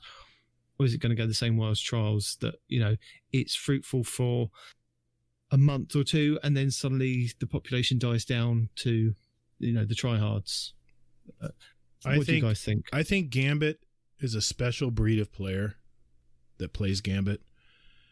And I don't know if, I think it's going to improve the game for people who are already enjoying it. I don't know if this is going to bring more people in it, other than to play their 3 matches to get their pinnacle and leave, or do their bounties and not care about. Having a singles version will bring in more people. I hope so. I hope so. Yeah. I mean, I hope that'll help, but it's like Trials. There's only certain people who play Trials, and they made a freelance mode on that too. At least in the labs they did, and I enjoyed it that week. those few weeks when they did it, but I just generally don't play trials. So I think people are pretty much set on what they like to play. I'm guessing a 10% bump in players numbers for Gambit. I don't think it'll be much else than that. But I love the changes. I mean, as a Gambit player, we have our Gambit crew. It runs every Wednesday night. Well, used to get our gilded stuff, and we have so much fun doing it with a group. It's so much fun. Sin, what do you reckon? Are you a Gambiteer? I did play quite a bit of it this season. Probably a little bit more than I really wanted to. Players is the thing to do. You can This Respawn saying that's the way. What? Respawn, we're not on separate tracks, so you're gonna be everything's gonna be live and it's live and uncut. Yeah. But I do like the changes that they're going to make. I think it's going to bring a little bit more life to it. You know, regardless about separating the pools, right? You get your team stat, you got your teams, you got your solo playlist. Regardless of separating the stacks like that, I think the changes are interesting. It's never fun to be behind and then you go up against another team, they melt their boss. The ammo economy is going to be huge. There have been times I've run into matches where you get very, very little heavy ammo and you're all fighting over that one spawn of heavy ammo. Ultimately, like we said earlier, you get that one person that doesn't invade with it. And then it's just like, well, okay, I'll go invade, but I don't have any ammo. Let's see how well this is going to turn out. But yeah, I think overall the changes they're going to make, it's going to bring a little new life to it. And I'll be playing it. I'll be playing it some. Do you think that the freelance playlist is going to be the more populated one than the regular Gambit, do you think, guys? Do you think there are more solo players that play Gambit that would then maybe be enticed to stay longer, seeing as they're enjoying it? It's not being stomped every 5 seconds. Yeah, that's what I'm saying. The introduction of that, I think, is going to change the game. Because when Trials did it, would they say so many more people went flawless than like ever before, just because of the singles mode? I think the same thing is true in Gambit. Nobody goes in, especially single players, when most likely you're going to go up against a stack. Nobody likes that. But if you can go into Gambit knowing for a fact you're not going up against a stack, you're going to play it more often. I think. Is that the experience you all have had? Is like going in and going up against stacks? I mean, you do sort of like in Crucible. Like sometimes you'll find that 5 stack or 6 stack. But I mean, I've played a lot of Gambit, and I feel like you see them sometimes, especially if there's something out where people are farming, especially if it's like the hot new Crucible weapon. But I don't feel like I've seen. Just the all the time you can be playing one evening and just like every team you find is a 4 stack of people. I was just going to say something about that. Because I play a lot of solo Gambit, and I'll run into 4 stacks who just aren't good, and the guys I'm with know how to play that's Gambit. That's the Frozen clan. We don't talk about this. I'm just saying they're there to get their bounties done. They're there to BS and have fun and get their bounties done and get their 3 games done and out of there. And then there's teams that you just know right away. When you got 6 or 7 blockers and you can't get rid of them quick enough. Then you're already in trouble. Oh, yeah. Do you find that one of the most frustrating things about the game is that the bounties do kind of impede how other players play the game and how you play the game sometimes? Is that go in and get like 15 sniper rifle kills? You're like, why? Why would I want... This game mode isn't enjoyable if I have to fight my teammates to get 15 kills with a sniper rifle, things like that. It's just like, and sometimes like the Iron Banner ones, it's like make sure that you get changing that to team based like Iron Banner does. Nope, it's individual. No, really. And you have to get the final blow, or it doesn't count. Yeah, things like that really frustrate me. It's just like I don't mind bounties that are kind of like you said, a team base that maybe get like 20 kills as a team as snipers, which is fine because you could you might not even be rocking a sniper, but somebody on your team is doing all the sniper kills and it gets it done. Things like that are a lot better than just some of these ones where you have to be selfish in the game mode, which then cause issues. I mean, you're probably the same, Gator. When it comes to doing strike-specific bounties, I will go in, load up the Nightfall, put it on the lowest high setting that I can that sends me in solo to go and do those bounties and then get out. You know, if it's a public area, I'll go to the public area or the lost sector in that pit and use it. Yeah, and get that sorted and then come out. It takes me like 10 minutes. Sometimes I even pick up the ones from Banshee so I can double up on the weapons. Otherwise, if you're going in strikes and causing issues or nightfalls causing issues with other team members, it doesn't help. So they made it. There's nothing like having to bring a sniper rifle in instead of a fusion rifle, because so now you can't use your special artifact mod, right, to melt stuff. And you hit a yellow bar in the head. It's got a fraction of health left. Yeah. And then one of your teammates comes by and pops it and just melees it because they have a melee bounty. And you're like, I give up, you know? So when I see stuff like that, it's not pro towards the style I like to play in Gambit. I just get rid of it. I just get rid of it and buy another one. I just cycle it back through. In that instance, why not just shoot the red bars with the sniper? One shot, boom, done. Have you seen, there's not many red bars left in Gambit. No. There's a very few of them. And I think it goes across all game modes, isn't it? Yeah. It's quite a frustration trying to do your bounties if you are trying to do bounties, because you could impede the team. And it's the same with Iron Banner. If you're trying to do the Iron Banner bounties, and sometimes you have to be quite selfish. Ability kills. I mean, I know they've kind of the ability kills. It's just murder. Nearly killed me this last week on the Hunter, and I was like, I had a point. I had a .46 last night because all I would do is run at somebody and stick them with a fusion grenade because I had to get those stupid grenade kills, and then they wouldn't kill them. Now you feel our pain. Our abilities don't kill. They're terrible. They do.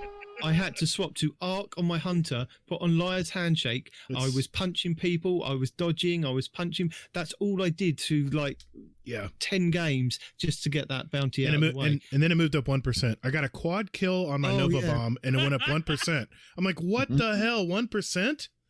I said, that's it. I'm getting rid of this damn bounty. This is driving me crazy. And Zan's like, no, stay the course. Get it done. You're at 51%. You're already past the halfway mark. I played all night.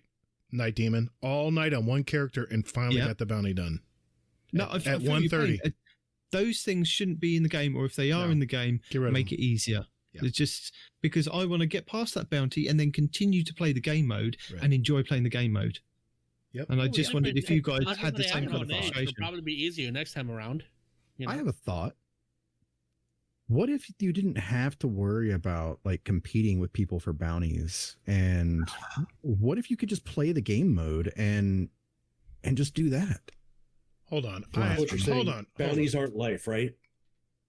What? I don't know. That's kind of a blasphemous thing, I guess, in my company that I'm with. How you get I'll tell you what. If Bungie reworked it that bounties didn't matter, and me just playing the game and accruing XP that way was the same as picking up bounties, then yeah, sure, fine, we'll go with that. But they've put it in the game as a mechanic, but they've made it difficult for people to play the game mode and get the bounties done and enjoy the game mode at the same time. So if they could do that, then yes, I'm all for it. Well, I mean, that's the thing, is that's the reason why I don't do bounties. Because I just get in, you can In the case of Iron Banner, though, that's also a way to get a guaranteed weapon and guaranteed 25 or 50 coins. I can't remember how many. Hazel, have you ever thought about abandoning him and coming over to our show? Oh, what are you doing? We wouldn't give you this kind of abuse. What are you doing? Oh. I'm sorry, he already has him an olive branch. Yeah, an olive branch, because it looks like you're beating. To be clear, Respawn would absolutely abuse him. I mean, and honestly, listen to the three of us. There's plenty of abuse to go around. It would be a different kind of abuse. Wait a minute. 1 week, what I would like to do is switch with Respawn, and I want to hear a Respawn and Gator episode. Oh, that'd be it would be the least informative episode of my life. It'd be a disaster. It'd be so many wormholes. Podcasting ever. Yeah, but hey, now wait a minute. Fun. Wait a minute now, Nitedemon. He throws abuse my way too. Have you listened to our podcast? Honestly, I haven't seen that tonight. Okay. I've seen you picking on him quite a lot. Oh, and he hasn't picked on me. Okay. Not from what I've said. No. All right. Even a little bit. Okay. All right. Nope, you're the bully tonight. Hazel's the innocent bystander. No. There's a first time for everything. I tried. Yep. Tonight, I will not cry myself to sleep. Thank you. Oh, dear. Don't buy into this. That's an act. In DC traffic. So apparently, just nightmares. Apparently, there's some trials things that are happening next season. Whoa. Yeah, the summoner's coming back. That's all you need to know. Farm your summoners. You love that damn gun. Yeah, and that's good. That's all they didn't even say that in the 12, did they? They just basically said we're still going to be doing labs. So, capture zones and freelance weekends are still going to be up in the rotation. And then you can possibly vote on maps that you want to see. They're going to be sending out surveys. That's not a bad mode. That's not a bad thing. No. Voting maps. And then they're going to have some adept reward changes coming in season 17. So not this season coming up, the one after that. So let me be sure to get my adept trials gear, and no, I don't care. So what are you? Have you guys played trials in this last season when they did change it? Did you enjoy it? Did you enjoy the different modes that we had, the freelance version? And are you going to continue to jump in next season with what they changed? What do you think, Hazel? Oh, I've been in trials so much. I haven't even done actual regular Crucible. Okay. I've only been doing trials. And you've enjoyed it this season? Oh, hell yeah. I've loved, even getting stomped 5-0 and everything like that. It's still been fun. It's still been rewarding and everything like that. So, I like it. Have you tried solo or did you just go in with groups? I've done the solo one. I only did the solo one. I want to say the first week that they did it, when they didn't have any matchmaking for it. And it was just random people getting thrown together. Mm-hmm. And that was a horrible experience for me because yeah. So what I would do then is I would go in and I would join the regular trials, and then I would be put with a 2-stack. Yeah. And it's okay, I can do this, I can. And that's just it, is that I had better luck with 2 stacks than I did, with 2 random ass people going, they would just split up and go in opposite directions. And I'm like, oh, great. Okay. Could be just me. Did you manage to get a flawless though this season? No, I have not. Okay. So really, but no, I haven't. But see, that's the thing though, is that I'm okay. But you've enjoyed it to stay there and play. Yeah, exactly. Sin, what's your take on it? Have you enjoyed it? Are you going to continue jumping in? Yeah, I'm going to be continue jumping in time to time. I've enjoyed it. I've gotten a few flawlesses this season and have not previously. I think it's probably a better mode. It's less chaotic than 6s. I think I like that style a little bit better, honestly, and it just flows a little bit better.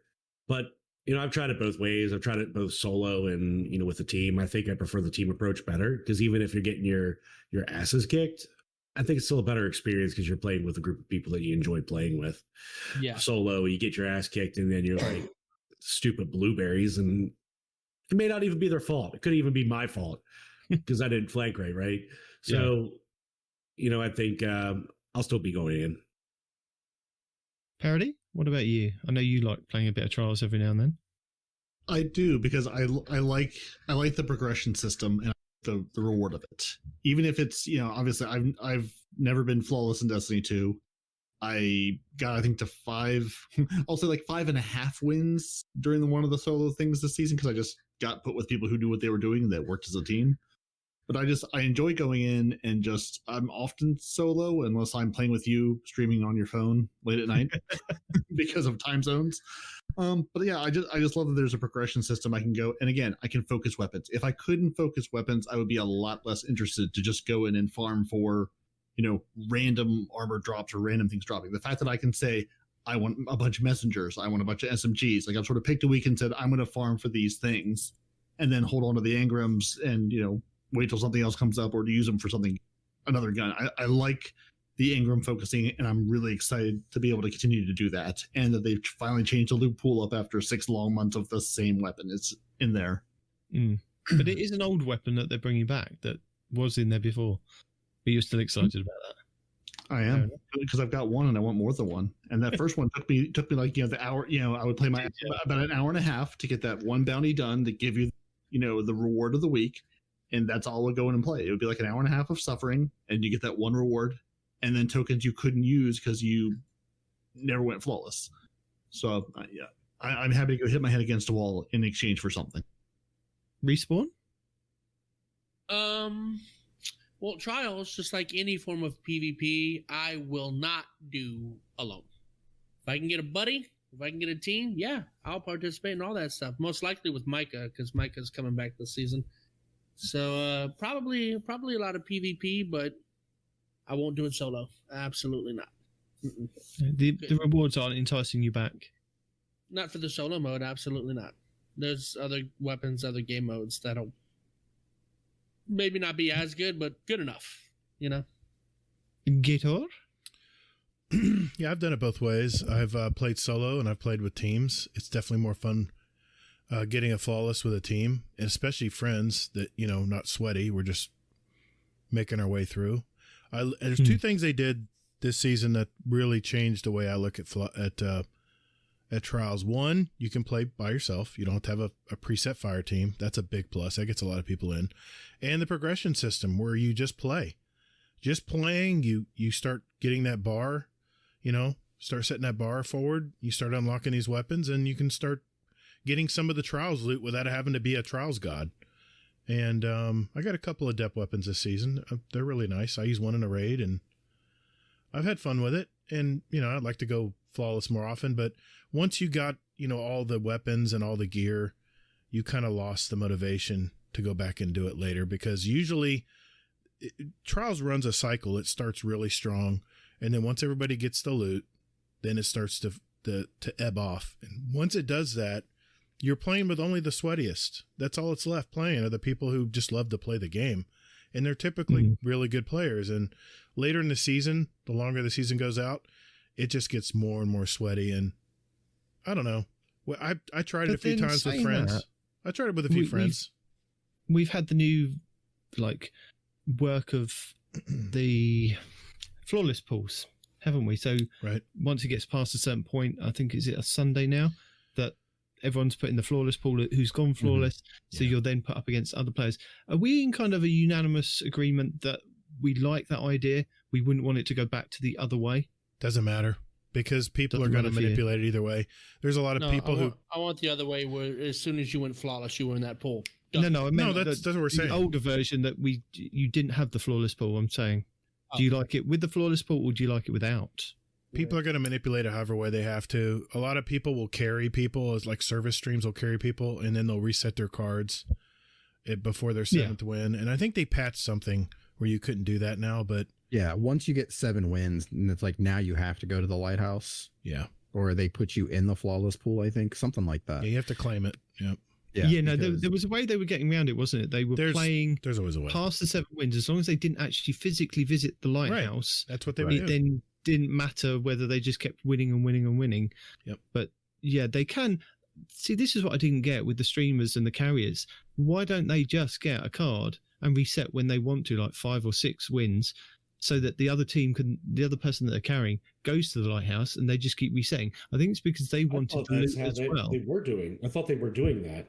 At least soccer was doing that. That's what was talking about. If you kept resetting your card, there was something detrimental that Bungie would do to you if you kept resetting your card. I can't remember what it was, but that's why they would get 7 wins and just not turn it in, because if you reset your card so many times, something detrimental would happen. But no, you weren't getting rewards. I mean, so if you stayed on 7 wins, you'd still get the rewards of like the Ascendant shards and things like that. So are you sure they put that in? Because those who are going to try to go flawless that keep losing and reset it all the time, they would penalize them also. I didn't think they put that in. No, but they were losing. The idea is the streamers aren't losing. They're carrying people, but just resetting their cards over and over again while the guy they carried doesn't.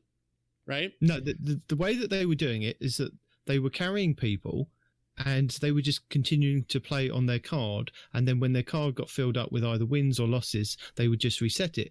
But as long as they physically didn't go to the lighthouse, it didn't recognize the fact that they'd gone flawless. Correct. That was the way. So Bungie then patched it to say, you know, once it recognizes that you've gone to 7 wins, you have to go to the lighthouse. But there is nothing from stopping them from getting to, 4, 5, 6 wins, resetting their card and going back to 1 on theirs, but then still carrying that other person to the lighthouse, resetting it, and then picking somebody else up. There's no issue with them doing that if that's the way you want to do. I think the issue was that they were just getting to like 7, 8, 9 wins and 3 losses, and they were still getting the rewards past that. That I think the streamers want their rewards, they want their cake and this, and to eat it as well. Basically, they just want everything. And their carry too. Yeah, they just want everything. And whereas, yeah, I played in both pools. Both pools are both sweaty. That's just trials. Did you guys ever get paired against the streamer in all your trials games? Not in all the on Xbox. Yeah, I don't think so. I mean, maybe. I mean, not a name that I knew, but I've used Guardian Theater to see what clips I showed up, and I've definitely been with stream. Oh yeah. I don't play enough trials or get deep enough into trials for it really to matter. And honestly, I mean, no matter what they do, one, there's always going to be some level of people, manipulating, whether it's purposely or just they, get to those 6 games and lose every single time. They're still better than I am. So I mean, it's still going to be a sweaty game mode no matter what they do. I'm happy that any level of people are at least move to a separate pool, or it's one less person to come in and absolutely stomp me. I much rather have the person that I have a chance against versus absolutely having the table run on me every single time. Right. Well, that's why I was asking that, because one of the things that kicked me out of Trials for a while is I was streaming Trials games while I was playing with a buddy, and this is before I knew who it was. We got paired against ZK Mushroom and his team. Had no idea who this guy was. He almost solo was wiping our entire team within seconds of the match starting. And people were like, oh my God, it's ZK Mushroom. He just, wiped the floor with you or whatever. I had no idea who that guy was. And then I look him up and it's like, oh, yeah. Why did they pair me against ZK Mushroom? Where's the math in that? PC. Come back to console. That's where you want to play your PvP on console. Not that there aren't great people on console, but there's a different tier in numbers in people who are absolute pro god level and people who are just better than me. But it looks so good on PC, Peroty. You don't even know, man. Looks pretty good on Series X too. But and Xbox. Can you see all those frames though? Do you really notice the difference? And the Series X does look pretty darn good. True. So Hazel, yes, my best buddy, pal of mine. It is. I see you showing leg. So yeah, what do you want? You know how much I love you. Uh-oh. Would you please go through the final patch notes preview? Take a deep breath and do it quickly. Yeah. People need to know these things that are coming up for Tuesday, and you are the best man for it. Truly. Oh boy. You just tortured him. I think it's just because you're literate. Look, and Gator, the rest of us have yet to reach we treat him nicely when he comes to our podcast, and he does these things for me. He reads them really nicely. He doesn't give me this stuff's broken and move over it. Okay. So I think it's you. It's a thing with you that he's got. I let him full run with whatever he wants to say. No, you just let him get away with whatever. Okay. That's what you say. I give him structure. I give him praise. It's just love. Yeah. He's grooming you, Hazel. He's grooming you. Mm-hmm. Yeah, I feel bad for saying broken, and rituals are a thing, and you get some new armor in all 3 classes, or all 3 things: Crucible, Vanguard, loads, yeah, those, and that other thing called Gambit. Yeah, that's a thing. Yeah, but I won't do that. Thank you. Yeah. So, okay. So, final patch note preview. So, ritual rewards, as I so elegantly stated before. Crucible will grant Crucible gear, Vanguard will grant Vanguard gear, and Gambit will grant Gambit gear.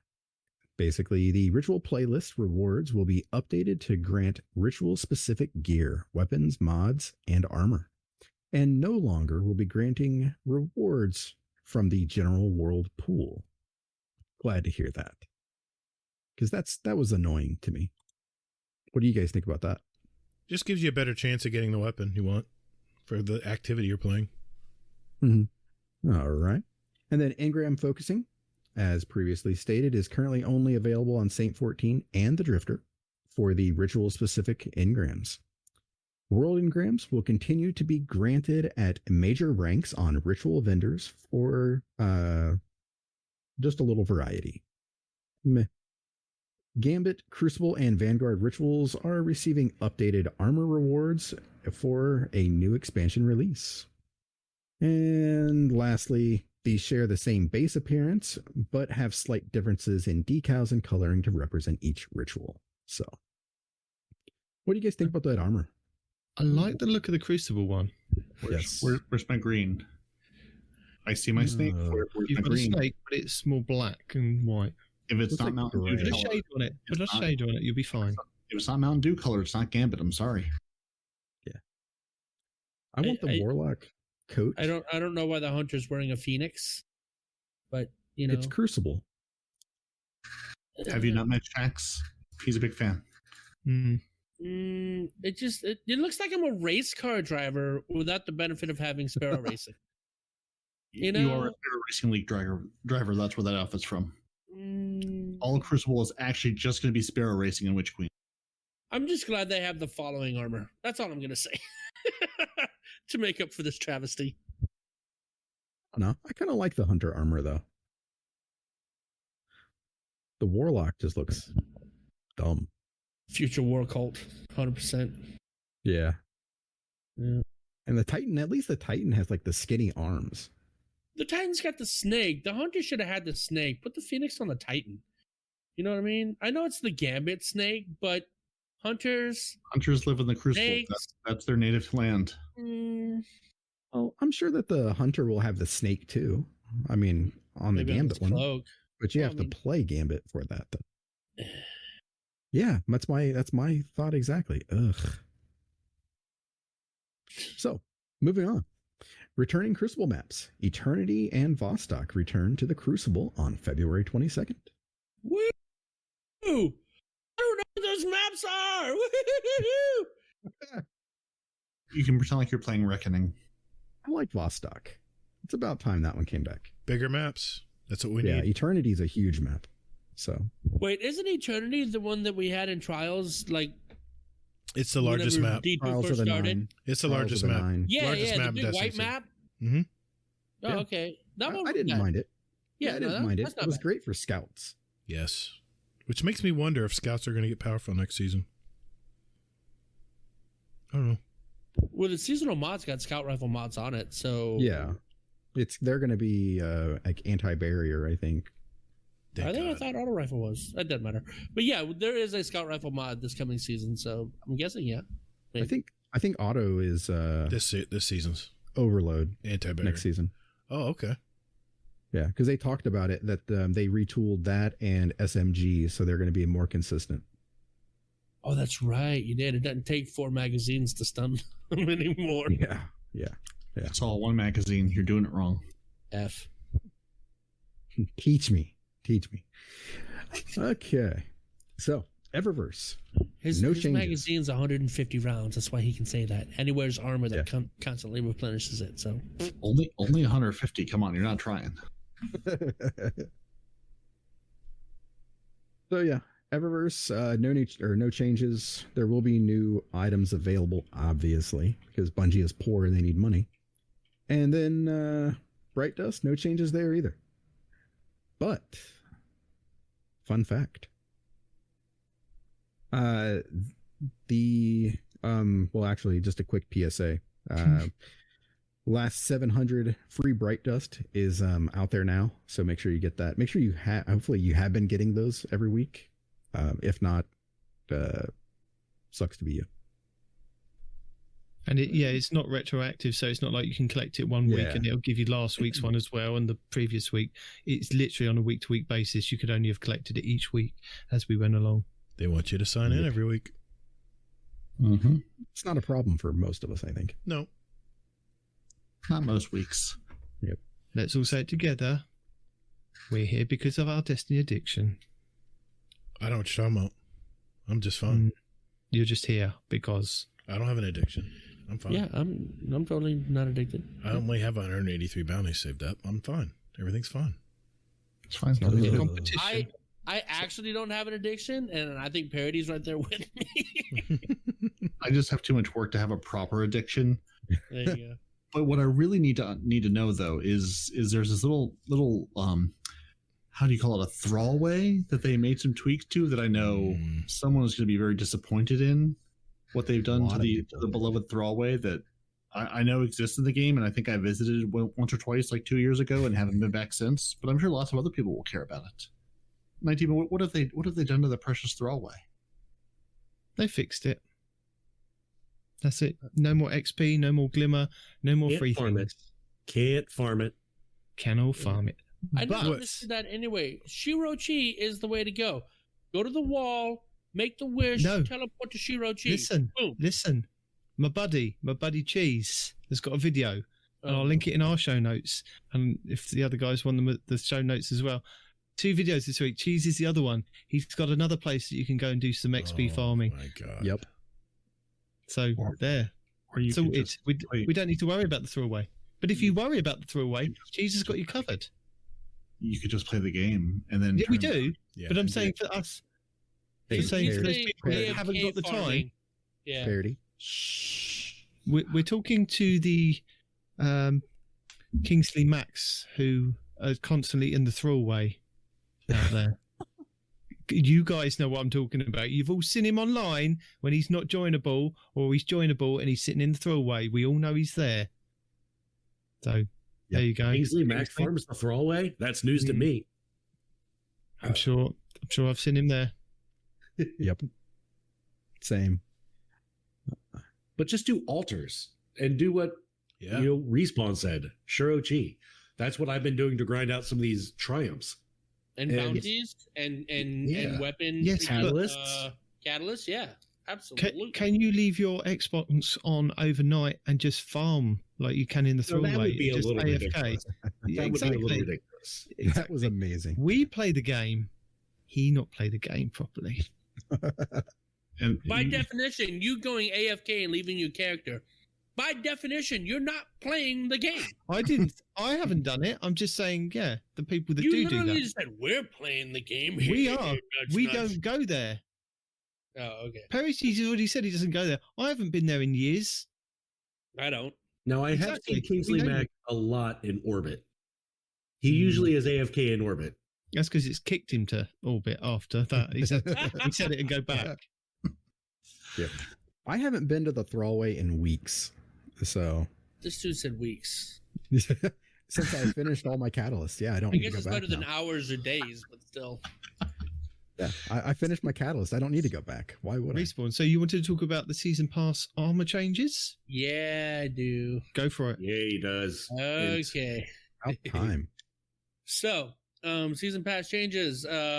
First of all, before we get into the changes, let's admire this armor. And actually, not even admire. I know you wanted to get away. Let's talk about the armor for a second, right?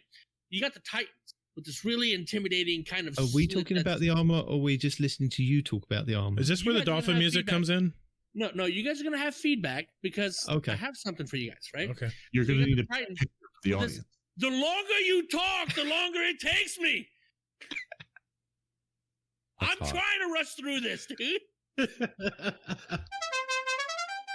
Anyway, so the Titans have this really intimidating eye slit where you got void energy pulsing out, and then your knees, right? Because you got the Peregrine Greaves and your knees like one-shot bosses, right? You got some void flowing out of there showing that that's a dangerous spot. And you got the Warlocks over here with their intimidating V on their face, and it's seething void fire, right? And then their arms are lit up, indicating like your void bombs and grenades come out, right? That's where you're deadly. And then you have the Hunter that's got angry eyes. Disappointed in your performance at school. Look, if they would have left off the eyebrows, it would have been fine. But they had the angry eyes. And then we don't have anything lit up. There's a big X on our chest that shows where to hit with your void bombs and your Peregrine Greave knees, right? It's like, what the hell, Bugsy? Like, X marks the spot? Just take me out, bro? Right? Your upper arms are glowing. Oh, yeah, because what do we shoulder charge and I'm just not privy to this knowledge? What? But yeah, no, the armor looks great, aside from the angry eyes, which is hilarious. I really wish they would have done that. But armor looks great.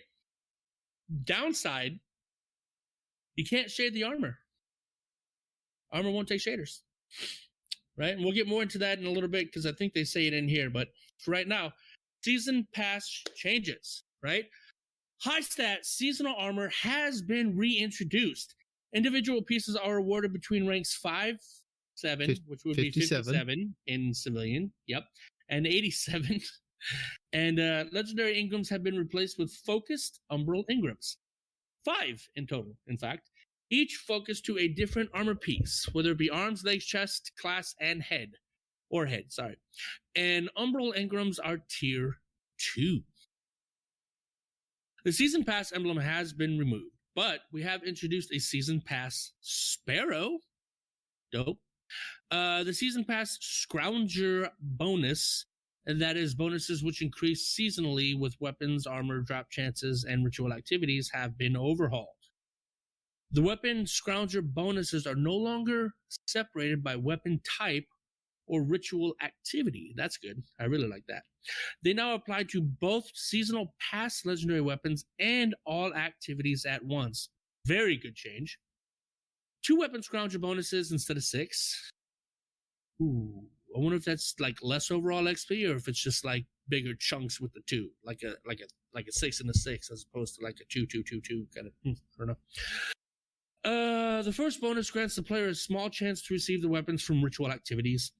The second bonus gives an improved chance. Well, that doesn't say much. A total drop chance is unchanged from previous seasons. That's what I'm looking for. Total drop chance. Thank you. The armor Scrounger bonuses are no longer separated by ritual activity. It now applies to all activities at once.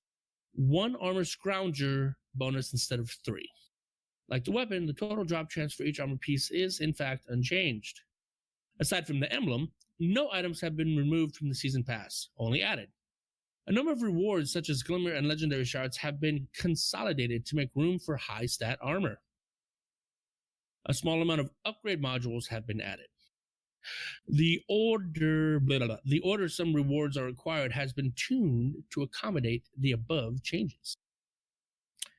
And then the throwaway's been fixed. Yep, there we go. Oh, they didn't go into why the armor doesn't take shaders. So basically, because this armor is based on Void 3.0, they wanted it to stay purple. But Respawn. What? You know what the people want? They've demanded. The 7 people in the audience, they've all shouted out for it. They want a Respawn's Report Roundup.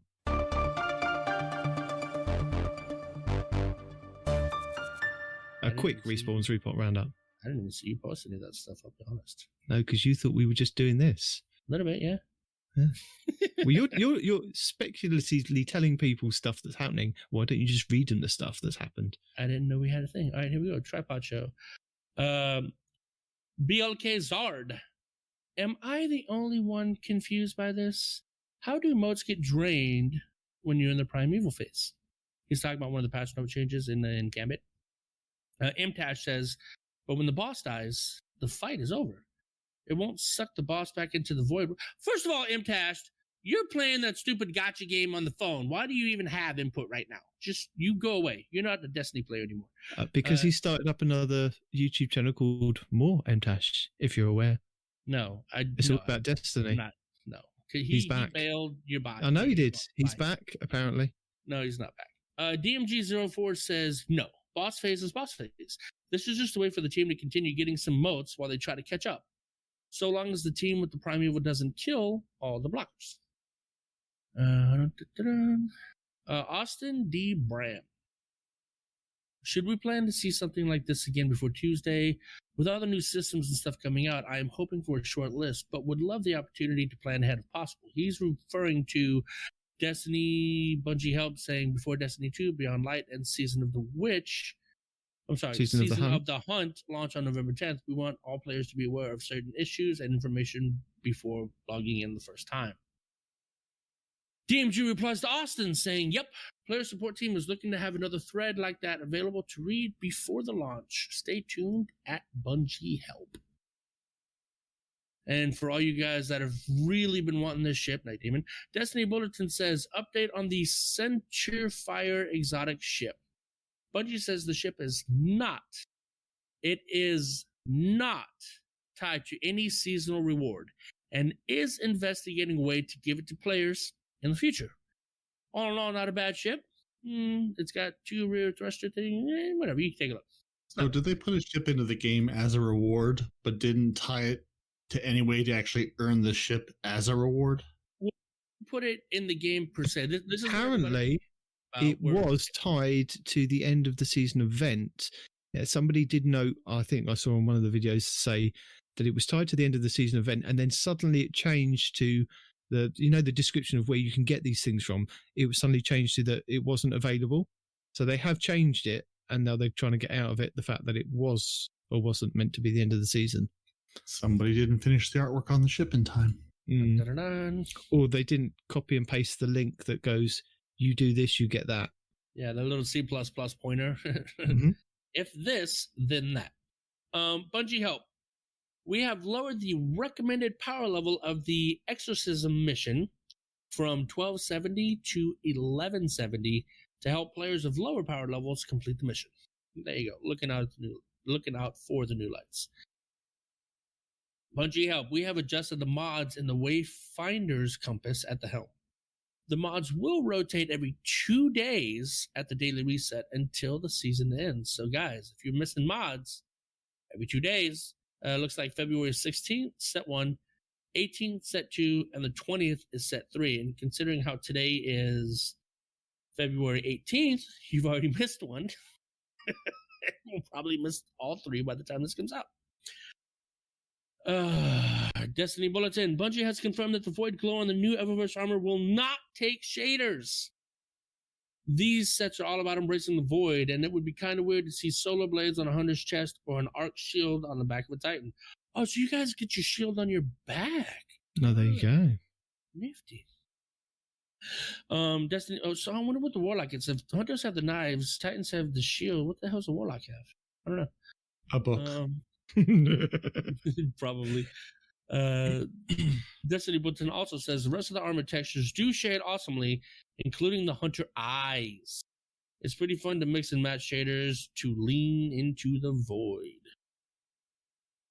Notice they said the eyes, not the eyebrows. To be clear on that. Same thing. It's not. DMG. Team is digging. Wait, hold on. Okay. Team is digging on bonk builds. We're likely going to need to disable exotic perks that allow for massive damage like this if we're unable to fix the issue before the new raid. The team will be watching over the course of the first few weeks to identify anything that is ridiculously out of band and or bugged. We'll make sure to communicate as early as we can if anything is being disabled so players don't waste infusion materials and items before the raid race. We are likely going to disable... Oh, this is Destiny Bulletin saying, we're likely going to disable exotic perks that allow for massive damage like this if we're... Same thing. Destiny Bulletin update. DMG says, think of it this way. If a build exists that can delete over a quarter of boss health with a single punch, the team is looking at it. Curious can chunk some damage. Is that the Titan thing? No, what's the Curious? Yeah, Curious of the Fallen Stars. Okay, yeah, chest piece. Okay. Can chunk some damage, but not to insane levels like a few builds we've seen. We'll have more info next week. I want to see what does more than a Titan Curious slam. This is the Titan, either the throwing hammer or the Titan punch with tractor cannon. Sorry, and a shotgun with 1-2 punch, or one of the other ones. That's more than a Titan Fallen Star. Yeah. Have you not seen some of the videos of people taking out that ogre boss in the new dungeon? Literally with tractor cannon, shotguns, and the Titan punching. Yeah. Insane. Just melts. Check that out. Solo. Bungie help update. We have automatically completed the first step of the Severing the Worm quest for the Exorcism mission for all players. Players will now be prompted to speak to Mara Solve in the helm to continue the quest from step 2. There you go. And then you can just progress like that. Yeah, Peroty, the issue that you had. Just talk to Mara Solve in the helm, and you're done. Or you're moving on. As we continue to investigate, please note, progression can be blocked if moving too quickly on the bridge encounter. Double back if blocked. It sure can. You will get to the ships and they will look at you and you'll look at them and they won't spawn any enemies and you'll just stand there for a while till you figure out what to do. So no sprinting in the latest activity. Walk everywhere just to be safe. Leisurely pace. Yep. Take your time. Smell the flowers. The very, very weird looking flowers. And that's it for the Respawn's Roundup, unless there's something else. We have questions and feedback. No, we don't. We do have some questions. We do have some questions for the show. We do. So, question for the show from Lazarus the Leech. Lich? Is it Lich? I'm guessing. I don't know. I can't. Lich. Laz. It's just Laz. Laz. Well, you've put Laz. Yeah. Everybody knows Laz. But Laz the Lich. Lazarus the Lich, yeah. Yeah. There you go. So, if we can craft any weapon that will be in Destiny 2 when Witch Queen drops, what's the first weapon that you're making and what roles will it have on it? And we'll go to Sin. Shoot, I don't even know. I think I'm going to definitely craft something new. As far as roles, I'm not a big roll kind of guy. I just usually roll. In this case, roll with the roll that I get. Yeah. So you're not going to go for a kill clip? No, nothing like that. No. Fair enough. Hazel? Probably an auto rifle with subsistence and rampage. Okay, I'm not going to ask you, Peroty, because that's probably the same. Like Glaive. That'll be my first roll. Fair enough. He's changing it up there. Yeah, unlimited ammo and rampage. Respawn? A rocket launcher with subsistence and empowering light. Gator? I hope Third Axiom's come back next season because that's one of my favorite pulse rifles. It's very accurate, very easy to use. And if they do come back and I can craft it, I want one with snapshot sight, arrowhead break, goes without saying, snapshot sights and elemental capacitor. Gator doesn't know what's going on. If it's included in Witch Queen, then that's my answer. So, second question for the show. Of all the weapons in Destiny, which one do you have the most kills on? Mine is Whispering Slab at around 12,000 kills. And that's from Golden God. So, Hazel. Or we can check on this, get the right answer. Did you receive the Bungie email with your exotic numbers at least? No. I'm guessing no. Then you have to go look through your vault. Look through each and every one of them. Just use the command in our Discord, in our Destiny stats. All right, what's it called? Channel. Go / backslash. What do you go? Backslash weapons, Hazel? Yeah, I think that's about right. That's what I'm doing right now. Yep. And where's that at? So Destiny stats. Charlemagne bot. Yeah, Destiny stats is where you can access it. Anybody can answer the question. I mean, I already mentioned I've got 40,000 plus kills on Telesta, so I'll make it easy. Fair enough. Mine looks to be Origin Story with 11,594 kills. Nice. That's a throwback. Mine's again. 42,450 Telesta to be exact. Wow. How does your wife feel about that relationship? Telesta's been good to me. I use it in PvP and PvE. Apparently not his wife. My Bygones has, had a little over 16,000 kills on it. I tend to find one gun, not quite to your Telesto level of session, but I tend to stick with the one gun and use it over and over again, and that was the one for the longest time. Mine's broken, guys. I can't. It's not working. Backslash weapons, and it says mode, just put PvE. Oh, I didn't put a mode. Oh, okay. If it says mode, just put PvE and then hit enter. That didn't work. Oh, you have to tab. Backslash weapons, and then it'll say tab. You tab. Hit PvE, and then just hit enter. I just want you all to know that I am in a Petra's run right now. Okay. How's it going? Petra's run. We're done the first one. We're in Shiroichi now. I'll pretend like I know what that is. We're in the second encounter. Flawless run of the Last Wish. Yeah, it's a flawless run. Thank you. Yeah, no, I knew where you were, just didn't know what you were doing. Makes sense. Good luck and Godspeed. Right. Next question for the show. Shadow Soldier. Before the season ends, Zer goes full Oprah. You get a god roll, you get a god roll, and you get a god roll. He finally brings you that spicy roll you crave. What is it? Peroty. It's an excellent question. I don't know because I'm sort of with Sid on the rolls. Not caring. Yeah, I mean, to be honest, I've got a gnawing hunger with the Overflow and Rampage, and that's kind of my favorite role in this game. So I already have it. Fair enough. Respawn. That's going to be the Messenger God roll.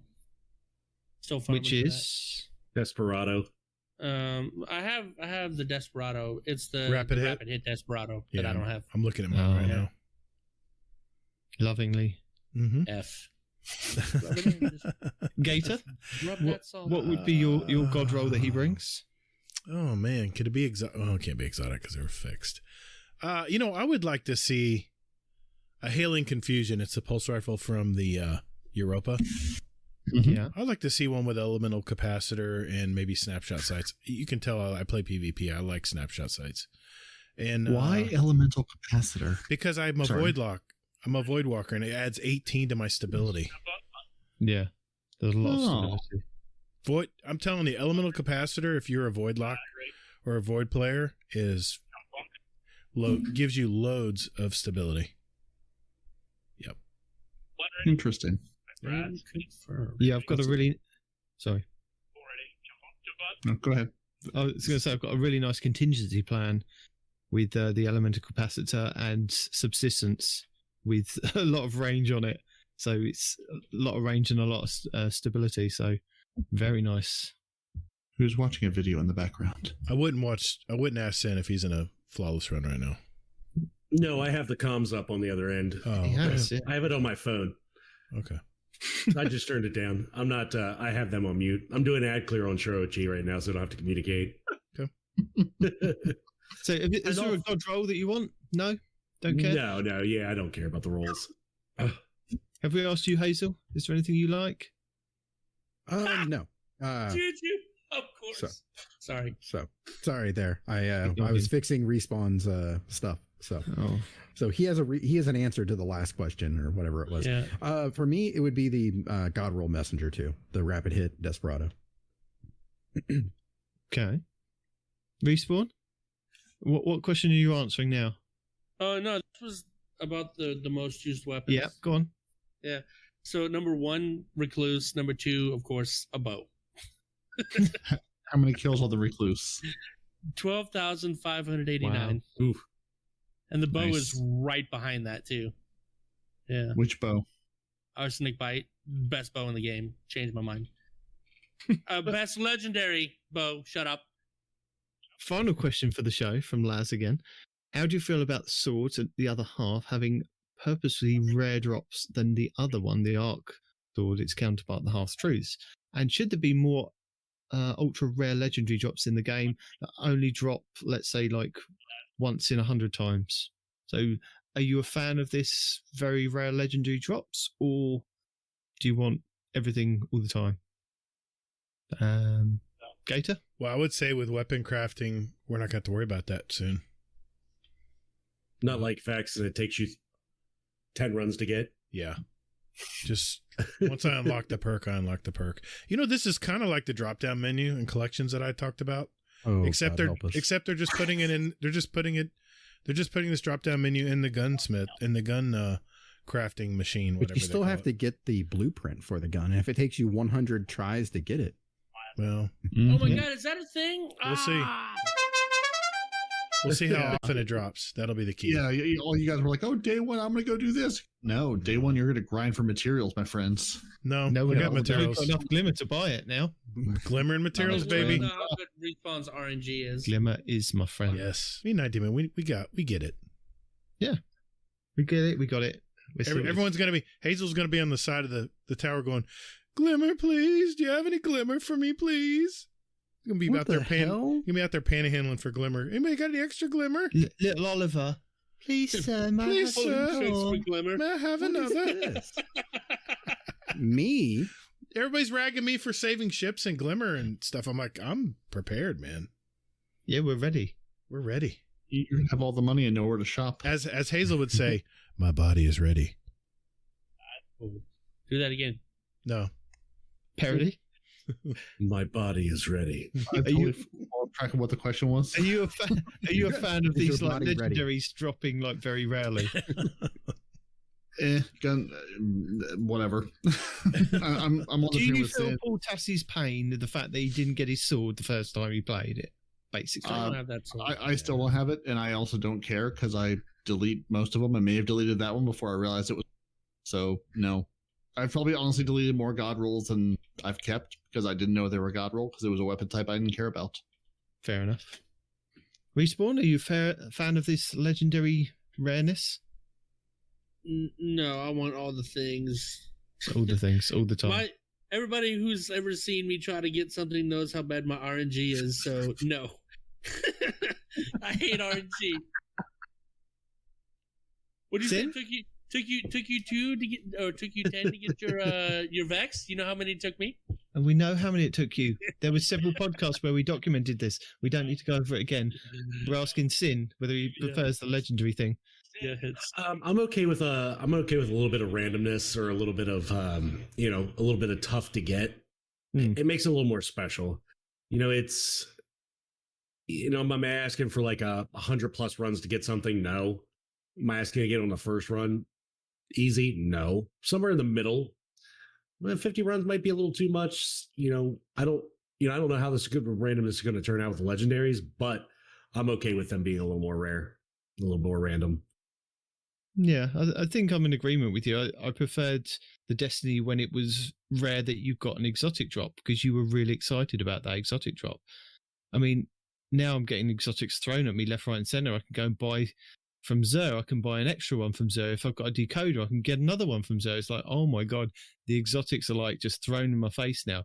And I think you get to that point in Destiny, it's like, I don't need another exotic engram. Just my postmaster is full with exotic engrams, only purely for the basis that I'm trying to save it for next season when the lost sectors roll around on the days that are specific to the different things. That sounds an awful lot like a closet flex. Anybody else pick up on that?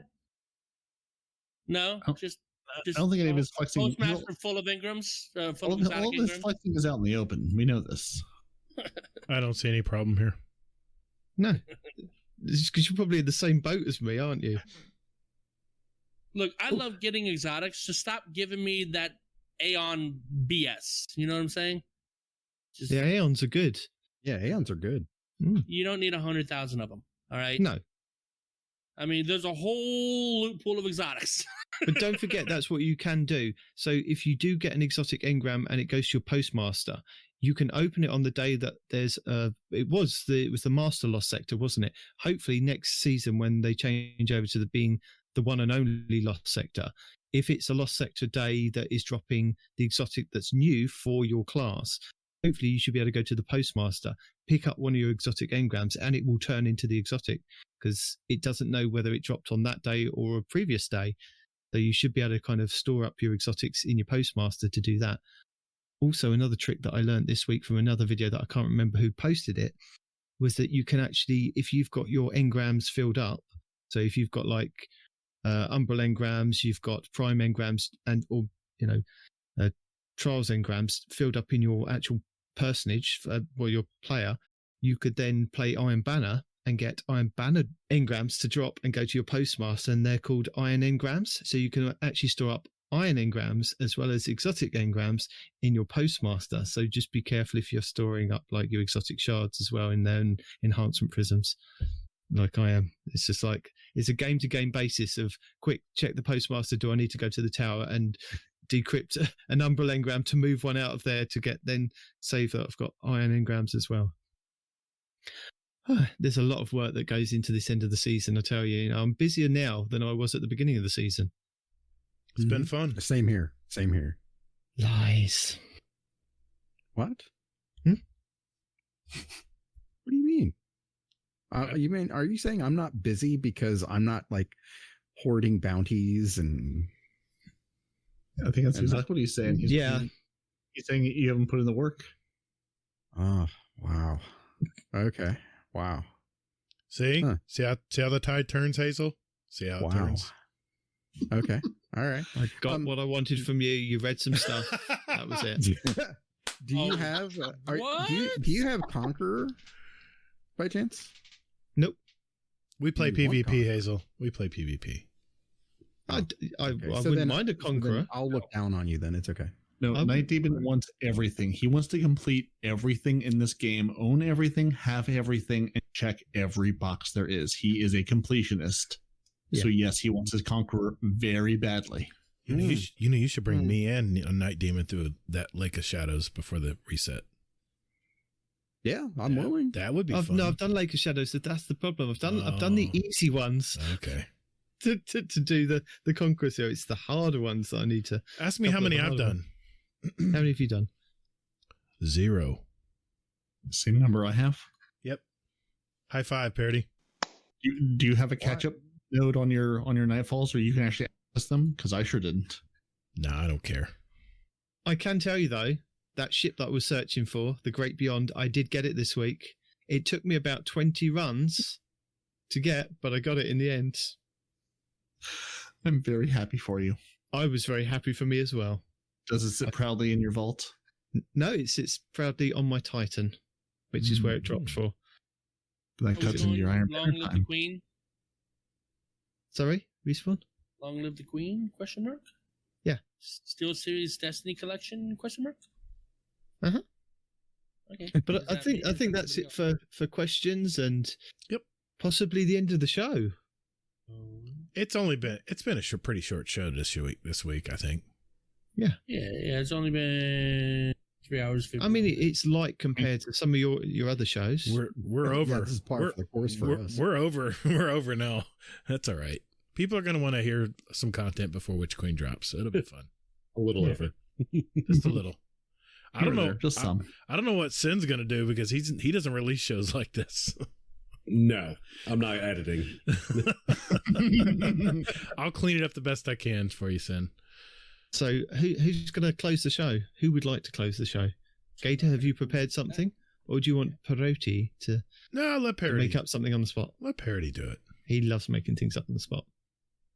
Some of us like making things up on the spot. Other of us like writing things down because they stumble over the words even in the best of times. And this is where dear friends, thank you for hanging in there for all 16 hours of this epic presentation. Your 2 Titans and a Hunter have been Peroty and Nitedemon and Respawn. The best net or the hub or something like that has been Sin Media. And I would like to send you guys to click all your Guardians down, Gator and Hazel. You can't let me forget my tagline. You gotta say, where can they find our website? I'm not sure because I was looking around and playing the roles of Sir not appearing on the show, Kingsley Mac and Des Raven, on your 150th episode, no less. So congratulations for making it to a big 150. And I'm glad you, Sin, came to celebrate with the rest of us. Whereas your co-hosts are nowhere to be found. So, I mean, clearly, I'm not sure if they have the dedication. Exactly. Maybe this is the last. Maybe 150 is it. Maybe that's it. Maybe this is your season finale, series finale. It's hard to say. Right. I'll keep it going. I'll solo it. I mean, if I can Petra's off Mike here up into Morgoth, I think I can do it. Actually, you've got this. So our show, if you don't know by now, basically just scream 2 Titans and a Hunter into any search box nearby. You'll find it. It'll come up for you. And you'll find us playing Gambit and Void 3.0 come Witch Queen. So since we've got you, where can people find you? There's some sort of like net or hub or void web you live? No, he's in the club. Get it right. Void web. Well, they can find me currently in Petra's run inside of Last Wish here, or over on Discord at Sin, or on Twitter at Sin_media. And of course, you can find Kingsley and Des over with me in Discord as well. And you can find our lovely show at theguardianhub.com, which is the best hub on the net. That's it. It was close. And I soloed that by myself, so yeah, there we go. Give yourself a raise. And then there's two other people here. Who are these guys? There's this large swamp creature and this other man that's hanging out with us. Yeah, thanks guys for joining us tonight on our Discord, having our podcast live show in our Discord, and we had a ton of people stop by tonight. Thank you for everyone who did. Yes, thank you everyone. Been a lot of fun. And I'm Gator. You can find me on Twitter at Todd the Gator. Remember, that's GATR. Gator, GATR, all caps. Don't forget those underscores on PS5 and Steam. And you can find me on YouTube at that address as well. Hazel? I am Hazel NT, anywhere and everywhere. And just go to guardiandowncast.com to find out about us. To listen to their show, to tell them how our show's better than theirs. To give us money, or to say, hey, you know what? You guys are my number one, podcast that I listen to. Who said that? Somebody said that. It's not another 1v1 coming on. Oh, no. No more invisibility tricks. All I know is get toddled. I think that was a perfect end.